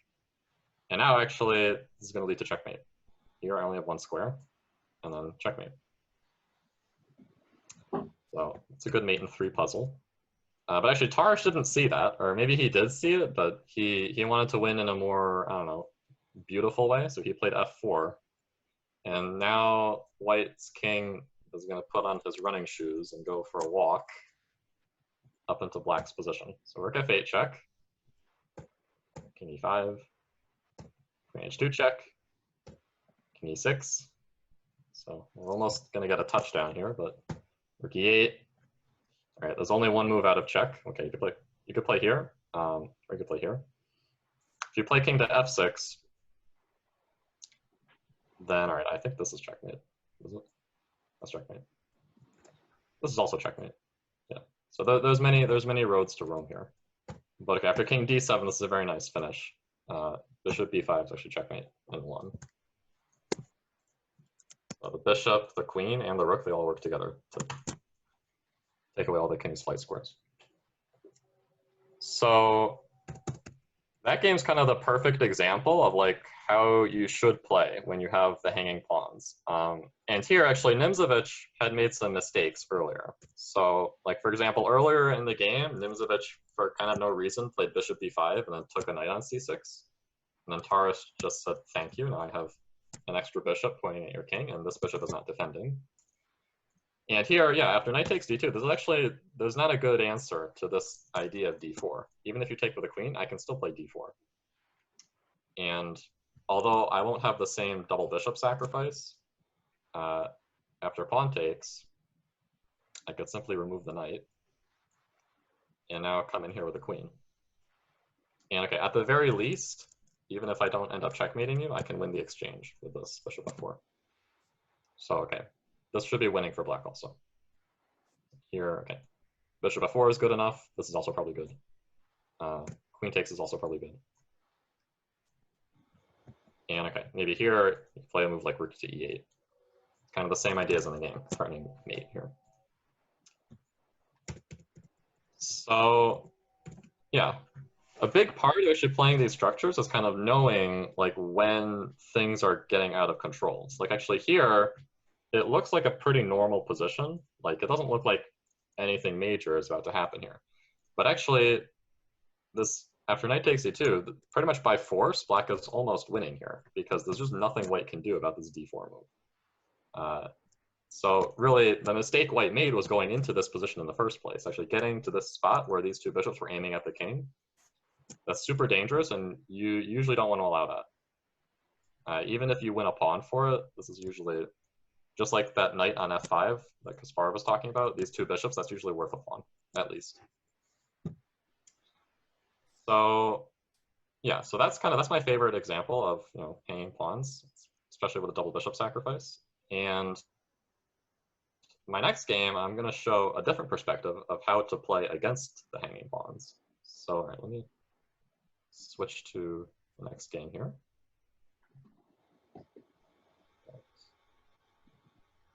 Share my screen. All right, here we go.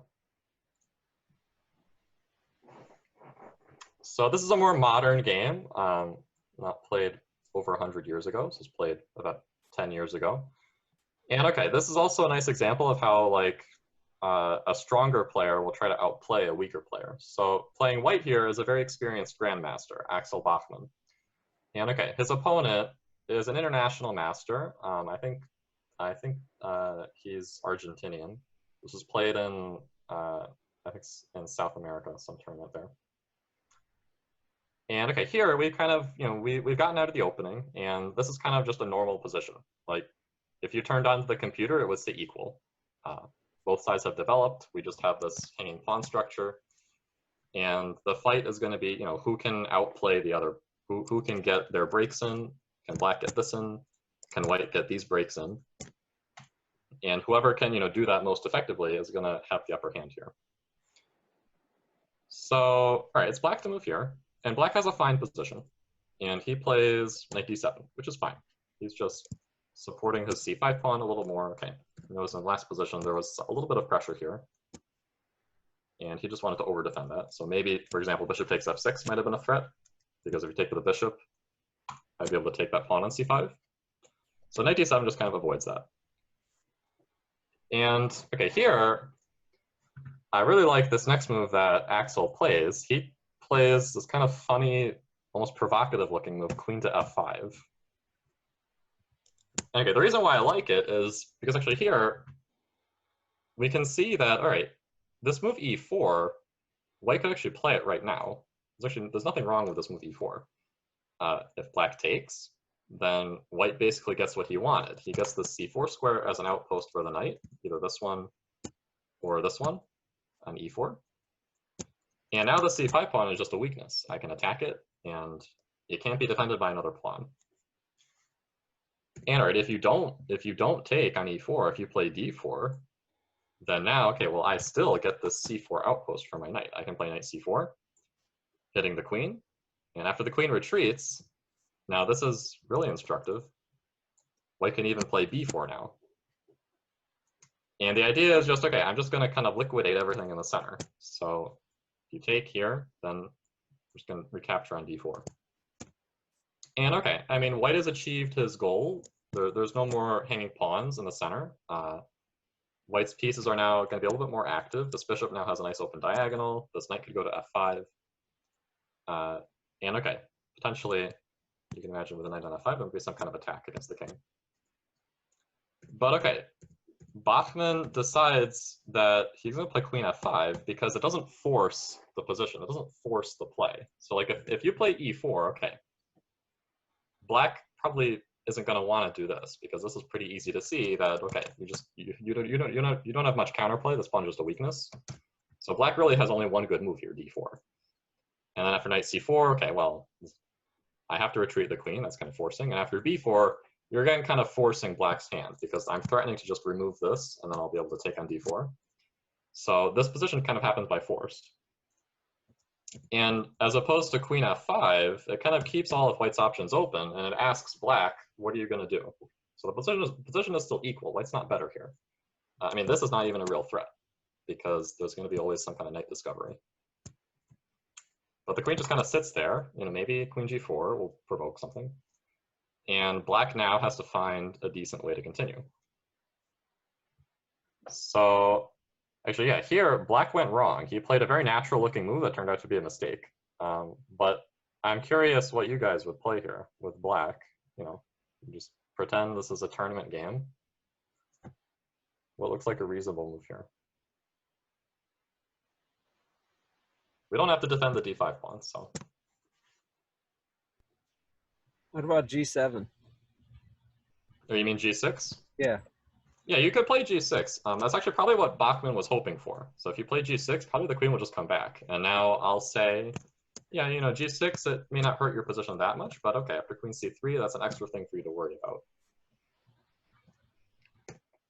So, okay, well, yeah, does anybody have any other ideas other than g6?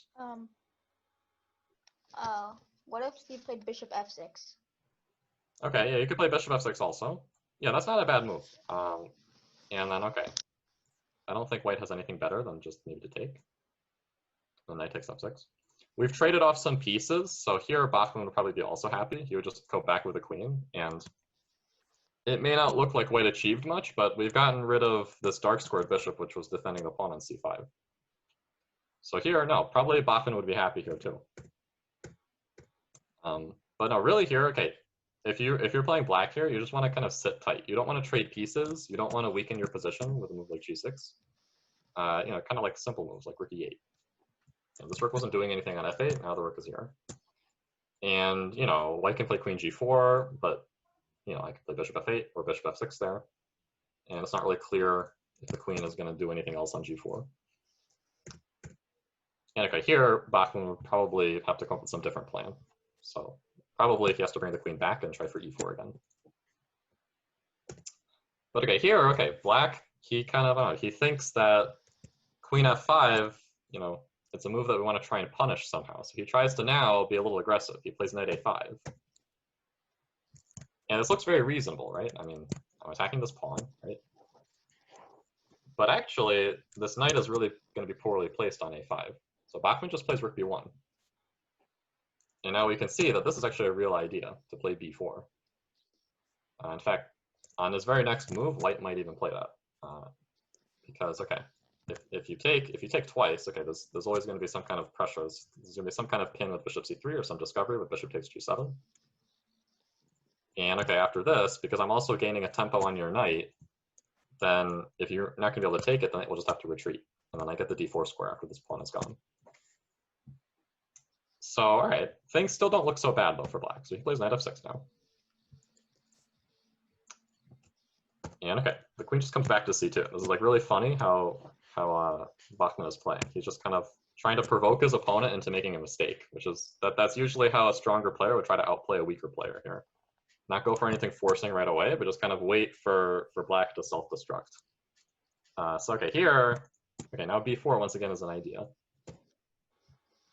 So okay, he plays this kind of strange move, bishop c8. I think maybe he wanted to get his bishop over to e6. This is another one, this is a strange move that I don't really understand the point of.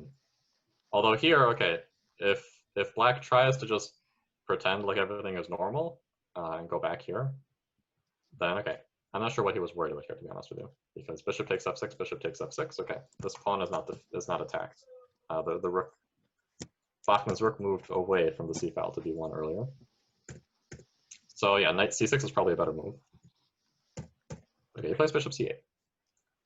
Hey, Lev, could he have been thinking by the bishop retreat that he'd be able to reposition the knight going to, what would it be, b7 and then on to d6 or something? Yeah, actually that may have been his idea. Knight b7 and knight d6. It is kind of slow, so okay, then maybe you could go to e4. And something similar happened in the game. The problem is white is gonna, you know, before you have time to do something like this, I'm gonna play either e4 or b4 or both. And okay, as we can see, okay, knight h4, he just kind of tries to build up his position as much as possible. Now the bishop is attacking this, then maybe knight f5 thrown in. And okay, the queen comes over just to prevent knight f5. And now he finally plays b4. So okay, there's some tactics here that are working in white's favor. You notice now the knight on a5, it looks really silly. Like, why is the knight there? It's just a target. So Lev, I have a question. When he moved the queen back, what about just moving the knight back to where it was, right? So it's like a neutral position. Like knight c6? A couple moves ago, right? So when the queen moved, so he moved the knight to a5, and then the queen came down, and then just moved the knight back. Yeah, this is probably the best move in the position. But like, imagine psychologically, like you're playing black and your opponent just played queen f5, and you say, I'm going to go and attack this weak b3 pawn. And then the queen comes back. Psychologically, it's kind of difficult, or I guess it was psychologically difficult for black to kind of get into the mindset of this knight is not really well placed on a5. It should go back to c6.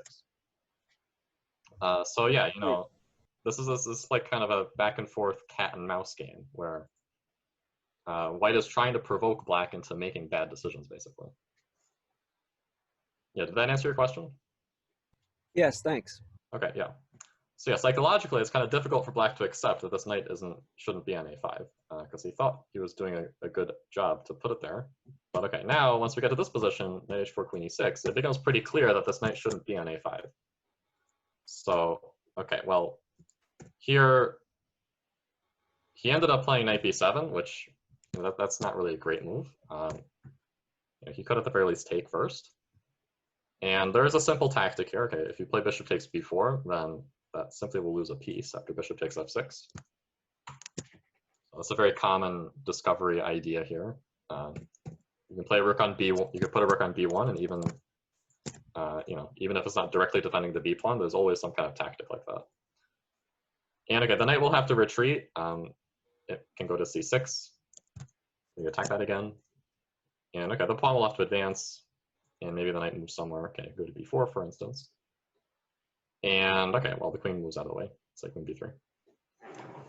Okay, this kind of a position now, we've transformed from hanging pawns to an isolated pawn. And in this particular case, it's probably been a good transition for white because you know, he's going to control the d4 square pretty well. This knight will probably come back to f3 and go to d4, or maybe this knight will go to d4. And black doesn't really have a lot of counterplay here. It's like, you notice his bishop is kind of passive on c8, his bishop is kind of passive on e7. And you know, this knight, it looks good on b4, but it's kind of stranded. It can't get back into the game. So white will still have a nice advantage there. But okay, what black did instead was actually worse. He plays knight b7. Now, yeah, this knight is going to be really out of play. And here, okay, white makes a very simple move, just brings the knight back to f3.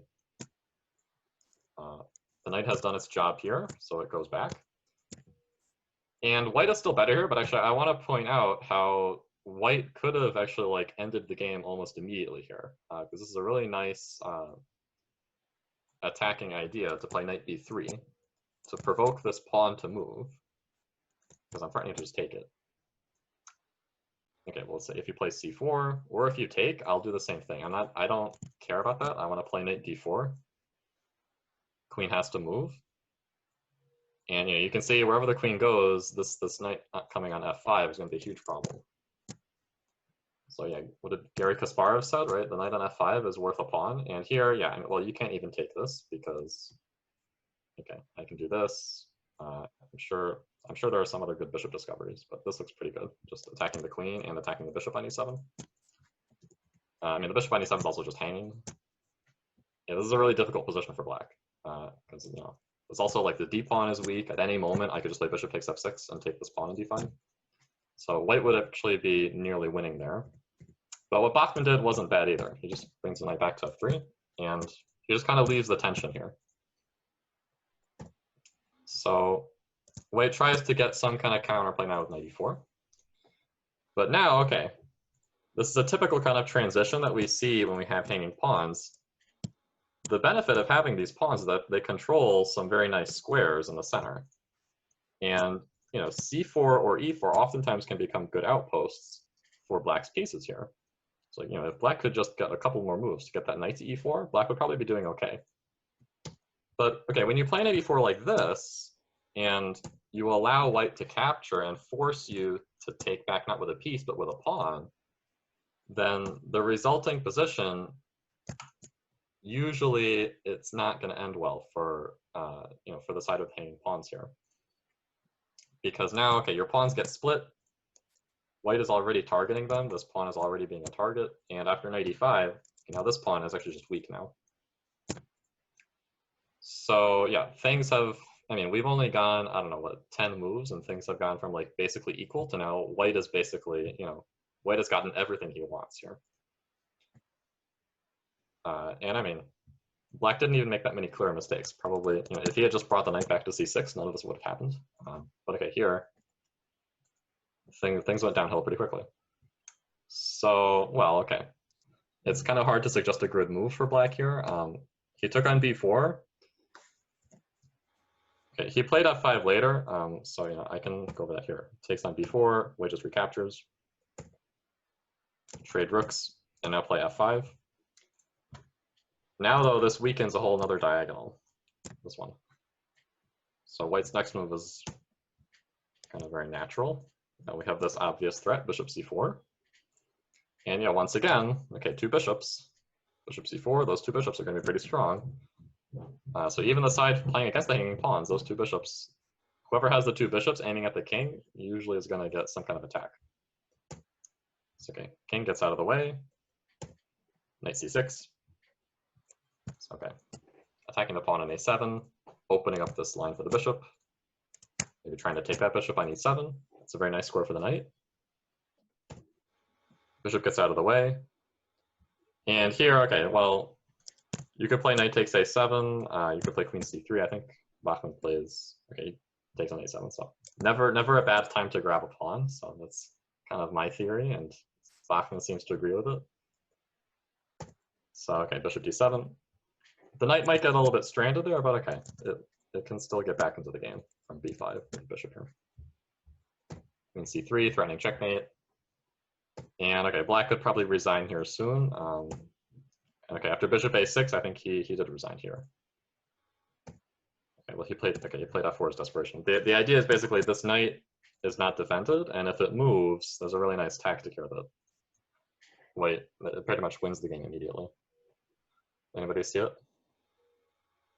Removing the guard. Rook takes d6. Yeah, rook takes d6. Very nice. Yeah. And yeah, it's just a simple deflection. The queen is defending both d6 and g7, and white's totally winning here.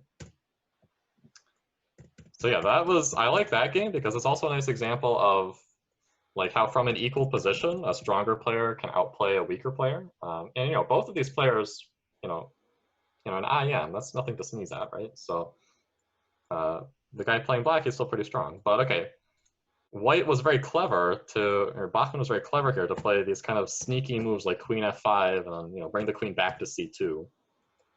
He's just trying to provoke black to misplace his pieces. And really, like, white didn't do anything special this game. Black just kind of self-destructed. He left his knight on a5 and he kind of moved his pieces back and forth. In fact, even here, like, black played knight to d7 here, and then a couple moves later, he put the knight back on f6. So you could argue, like, what did that accomplish? You could just play rook fe8. And then at the right moment, okay, like bishop c8, another kind of strange move. And at the right moment, we know these are white's ideas, b4 and e4, and black's position just basically fell apart. Like here already, black is struggling because there's no good way, to deal with this, and where the d4 square is going to become available for white's pieces basically. So yeah, did anybody have any questions on that game? And if not, I'll go. I think I have time for one more example. Yeah, so I started with an old classic and then kind of a modern example here. So everybody good? Yeah, that was good. It's good, Lev. All right, awesome. So yeah, let me go to the last one now. So let's see here.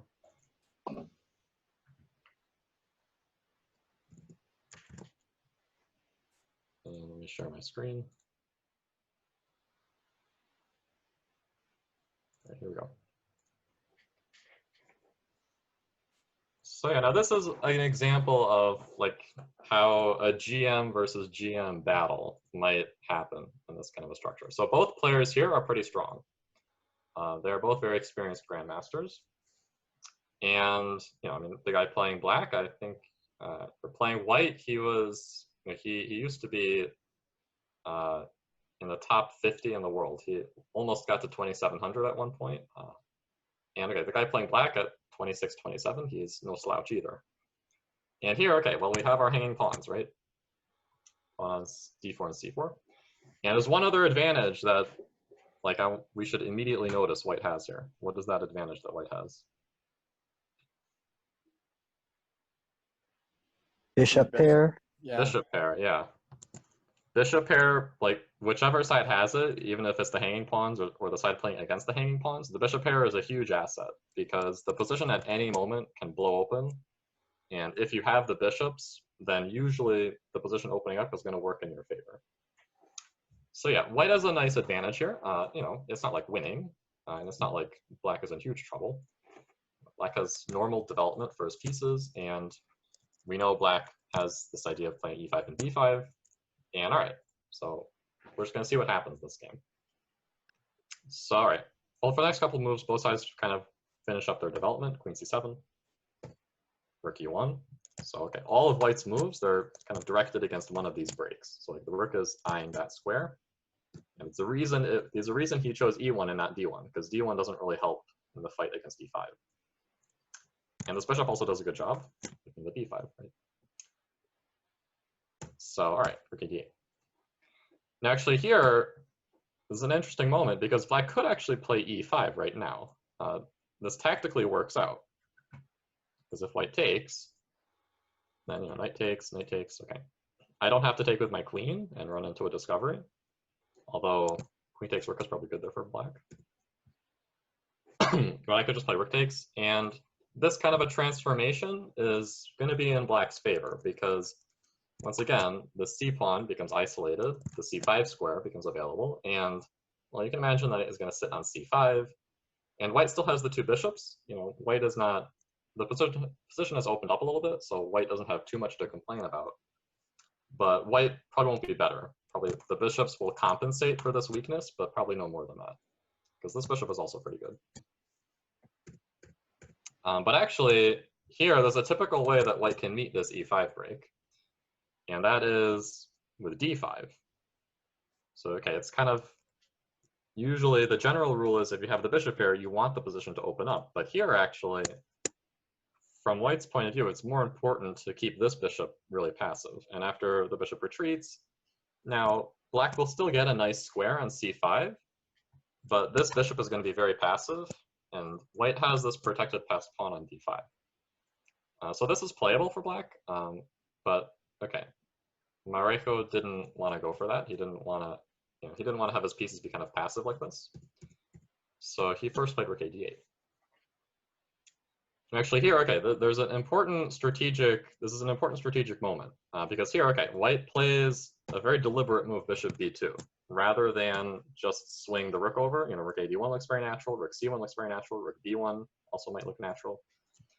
But he actually plays bishop b2 very deliberately to reinforce that e5 square. And just to kind of show what might happen instead, okay, let's say he plays like rook a b1. You know, okay, rook c1 or rook d1 would have the same effect. And here, black's idea would actually be not to play e5 right away, because then once again we have this d5, and the bishop is a problem. But actually to play bishop takes f3. So this looks really counterintuitive to give up the second bishop. But actually after bishop takes, now e5, this makes a big difference. If you play d5, there's no more passive bishop on b7. And after the knight comes to c5, probably black is even slightly for choice here. Because, you know, okay, you never really want to make this exchange. Because I have another knight that can land on one of these dark squares. This bishop is now really passive. And these pawns are pretty easily blockaded. So, okay, I mean, black's advantage, I wouldn't say it's huge. This is probably still close to equal. But yeah, now this would be pretty comfortable for black. And Also, I wanted to point out, with the rook on a8, that wouldn't work. Like here, this is not very good because you don't have time to play this.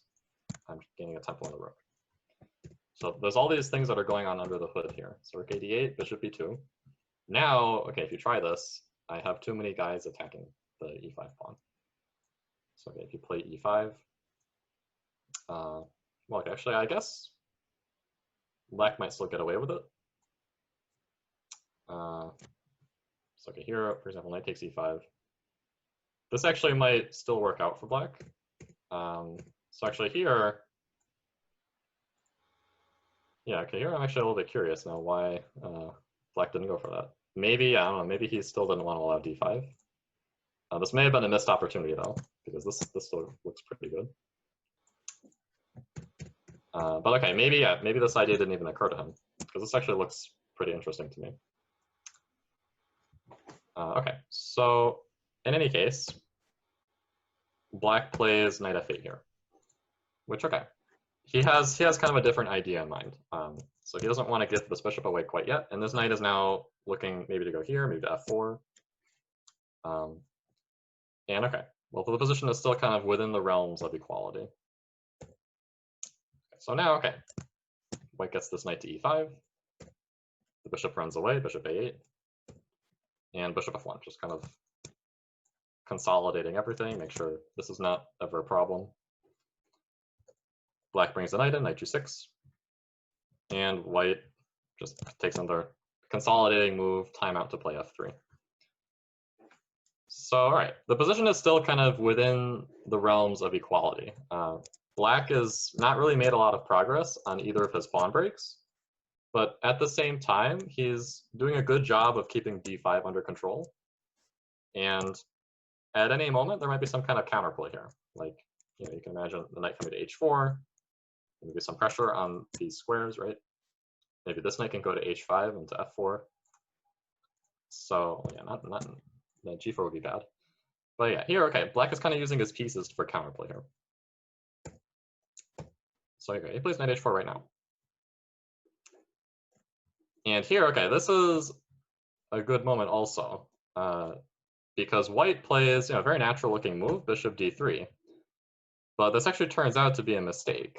But the reason why it is a mistake is not easy to find over the board. Because here, all right, black actually has a really good opportunity here. For just one move, this bishop has kind of disrupted white's communication. This queen is not looking over here anymore. You know, this knight is aggressively poised on the king side. This bishop is also here. This queen is on this diagonal. And here, okay, black could actually take the opportunity now to play knight h5, which would be quite challenging. This idea of knight f4, and black may even play f6 to chase this knight away and open up the diagonal for the queen. So like to give you an example of how things can go wrong here for white, okay, let's say rook 81. That's a very natural looking move, right? But now actually black wins material like almost by force here. It's incredible.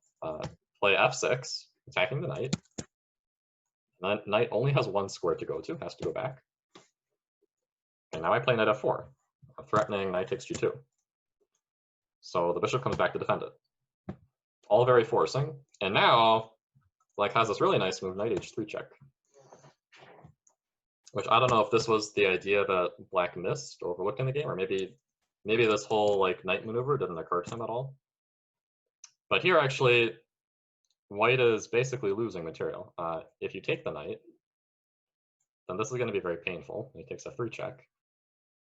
You don't want to step into a discover check like this. Then I won't even take your rook. I'll probably take your queen. And if you play king f2, then all right. Now here, I think probably the well, h5 might be pretty strong here. You could also probably take the rook. Yeah, I like h5. And if the knight moves, then I can take here.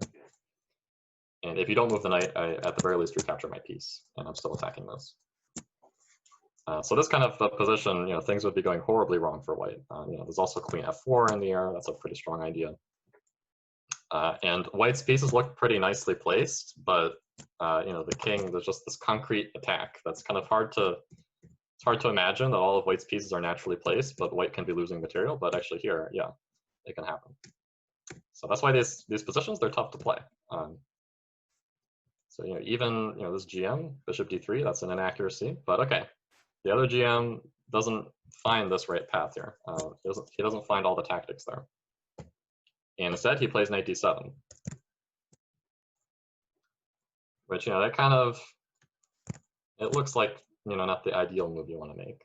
The knight was doing a nice job on f6. It was, covering the king side, and okay, well, if you move it back to d7, I'm not sure you really want to take on e5 and bring the rook in. And also, it loses some control over the d5 square, so it blocks the rook. So okay, now white, all right, just takes that knight off.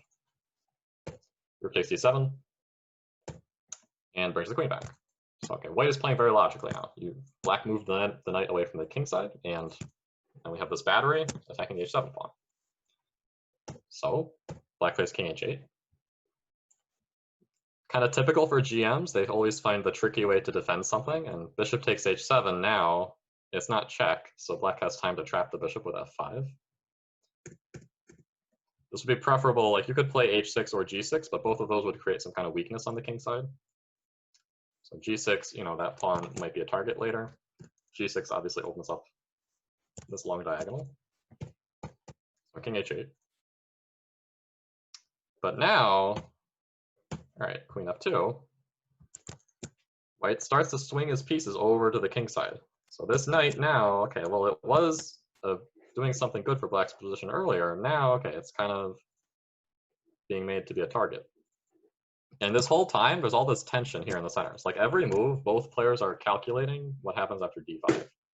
In fact, d5 here is not an unreasonable move. You could play d5 because obviously black can't take. There's a pin on the e-file. And this looks very nice too. Maybe white was worried that this is kind of too soon. So like maybe, the rook would just come back. And now I'm threatening to take. But okay, both sides are kind of spending a lot of time here calculating. So that's why both sides, I'm sure, are getting into time pressure. You see that a lot in these kind of positions, and isolated queen pawn positions also, because at any moment there's this d5 break. And at the GM level, like both players are calculating pretty much every move. How good is this, right? Or how good is this or this? Because there's so much to calculate, it's like, that's why these positions are hard to play. Lev? Yeah. Can't you just take on h7 instead of queen f2? Yeah, here so bishop takes h7, right? It looks like a free pawn, but GMs are tricky. And play f5, bishop will be trapped. Oh. So yeah, there's always some kind of trick like that. If it was check, then yeah, you would have time to do it, and the bishop would run back. But yeah, that's a good question, because it just looks like a free pawn. But there's that little trap. Sorry, queen f2, and black plays queen d8, defending the knight. You're looking at queen g5, and now white decides now is the time, d5. Now this move, it's kind of, to me, it's like crying out to be played. It still tactically works, because if you take, you cannot take. Like white wins on the spot here. Does anybody see it? Simple tactic. Yeah, rook takes e8. Yeah, rook takes e8, and the queen has to take, and you take the knight. In fact, you could also be flashy. You could play queen takes h4, because the queen cannot recapture. This is back rank mate. But yeah, in any case, d5, that pawn is untouchable. And now, all right, this bishop is totally blocked in. This bishop is way open on the long diagonal. And once again, two bishops, right? So think about that Tarish game. And now, all right, black tries to mix it up. So we know this is an idea for black, and now things are getting really complicated. So b5, okay, well, if you take this, then black will take on d5 for the bishop. And all right, he's kind of stabilized there. Bishop takes d5. Bishop is back in the game. These bishops are still open, so this is probably still looking good for white. But Enrique wanted something a little bit more. And he came up with a very sneaky idea here. So actually, I'm curious if any of you want to take a guess. What do you think white plays here? And I'll give you a hint. These rooks are poorly placed on this diagonal.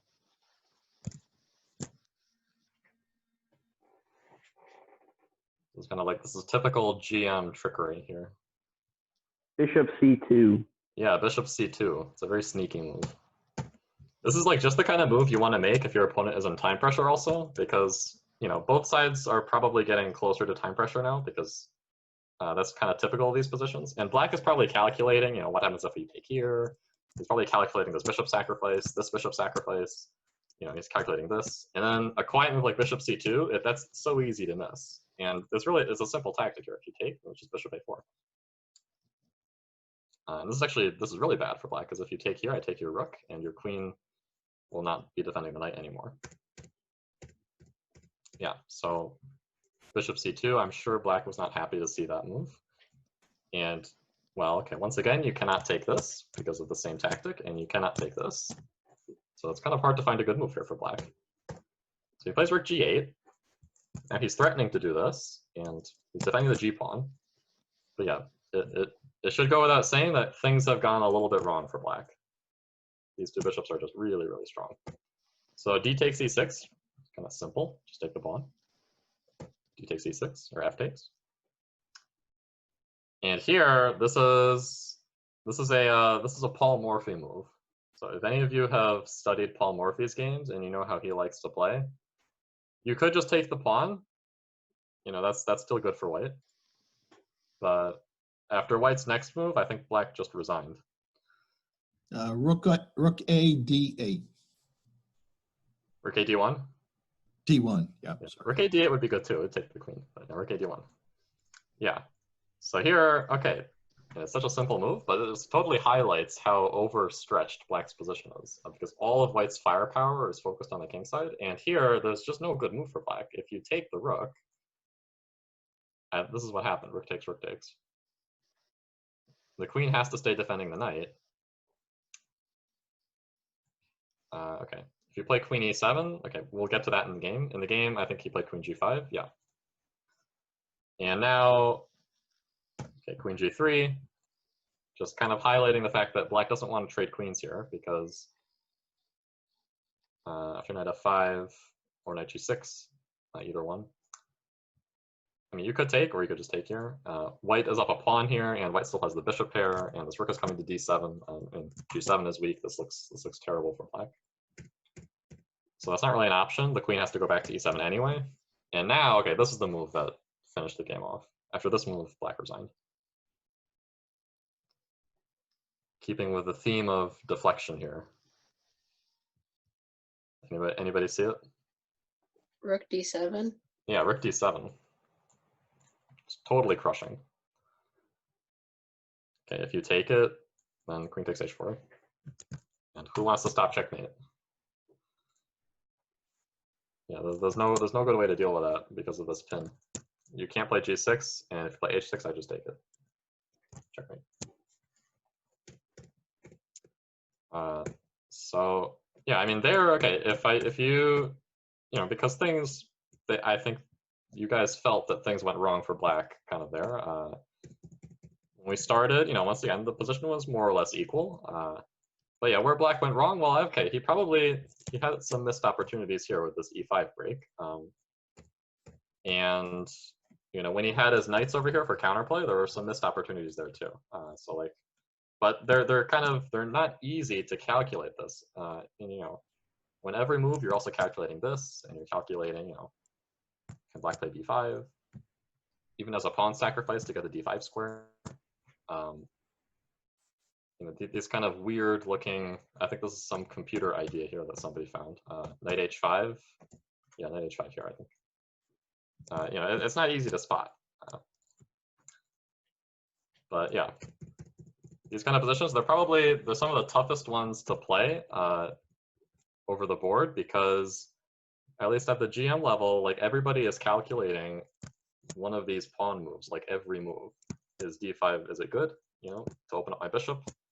You know, these guys I'm sure have seen that Tarish Nimzovich game, and they've seen how powerful those bishops are, so everybody is looking for a chance to play d5. So it's like, it's really draining to have to think about that every single move. But yeah, just remember, even at this level, even GMs can make mistakes, so nobody here is perfect. Hey, Lev, quick question. How did that bishop, the white bishop, end up on A3 to begin with? I know he moved back to B2, but why was he on A3? I think it may have just developed there. So, okay, I cut off the beginning of the game, but I think my guess would be that he played bishop A3 to attack the rook on F8, and the rook got out of the way. Oh, okay. And then, okay, I mean, that's a nice diagonal for the bishop, but he moved it back to B2 to keep an eye on the more important square E5 there. But yeah, that's a good question. Yeah, so unless there's any last minute questions there, I think we're just about ready to wrap up here, right? So any last minute questions here? All right, so stop sharing there. All right. And we still have all 22 of you, so none of you guys left.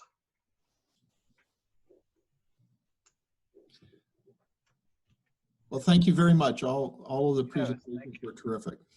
Thank you. Yeah, thank you guys once again for being a great audience. Great to have some familiar faces back here that we saw last week. And yeah, thanks to Cliff and Ken for you guys. Your material there was very nice. And Mike has been helping us organize this and set things up. So thanks to you too. Yeah, no, I really like that, Lev. It was nice. Makes me think, though, that maybe hanging pawns are just too complicated for me. I have to do something simpler. Stick to the Benoni, maybe. I don't know. Well, that's even more complicated. So there's actually a Capablanca game when he was playing with the hanging pawns, but he allowed like a hole in this position, but he was using that to his advantage. So it was a really cool way that he used the hanging pawns. That is not conventional, but he won the game. Oh yeah, I think I know what you're talking about. I think I've seen it. I don't remember who his opponent was. I think Capablanca was black against. Yeah, he was black. Frank Marshall or somebody. I don't remember. Yeah, but you probably remember the game because of the mention of that. Yeah. Yeah. So it was a cool game that I can't forget with the hanging pawn theme. Yeah, it's definitely, if you want to learn about like these pawn structures, study the classics. So, you know, Capablanca, Tarish, you know, Nimzovich, all those guys in the early 1900s, Lasker. There's a lot of really instructive games there.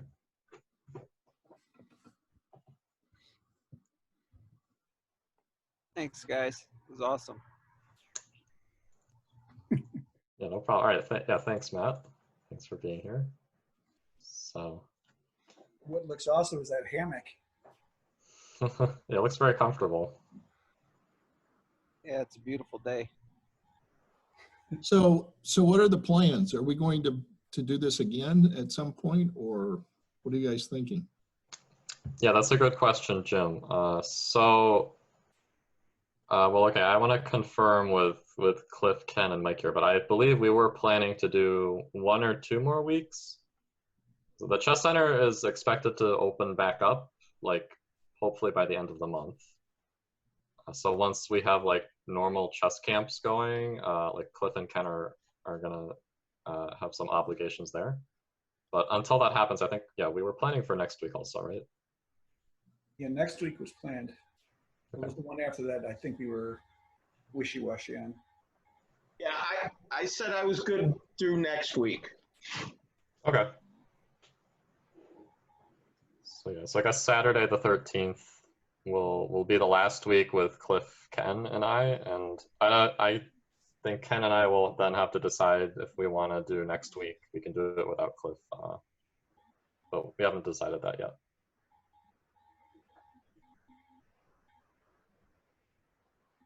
Sounds good. So does that sound good? Yeah, sounds good. Sounds great. Can you throw in some fancy knight maneuvers next week? Oh, was that knight h5, knight f4, knight h3 check? That wasn't fancy enough for you? I've seen that already. Oh, you've seen that already? To see you do a knight's tour. What's that? I like the Nimzovich Pirouette. Oh, that's a good one for knights, yeah. What did you say? I want you to do the tour blindfolded, Lev. Oh, I could do that. I could do it right now. Do it. So, okay, I mean, yeah, if somebody wants to, so Cliff, or I mean, if you want me to do it now, then we just need someone to set up a board, No, and you can highlight squares, but no, we'd want more people to see that. want more people to see that. Okay. It's not really, it wasn't as difficult to learn how to do as I thought it would be, so that makes.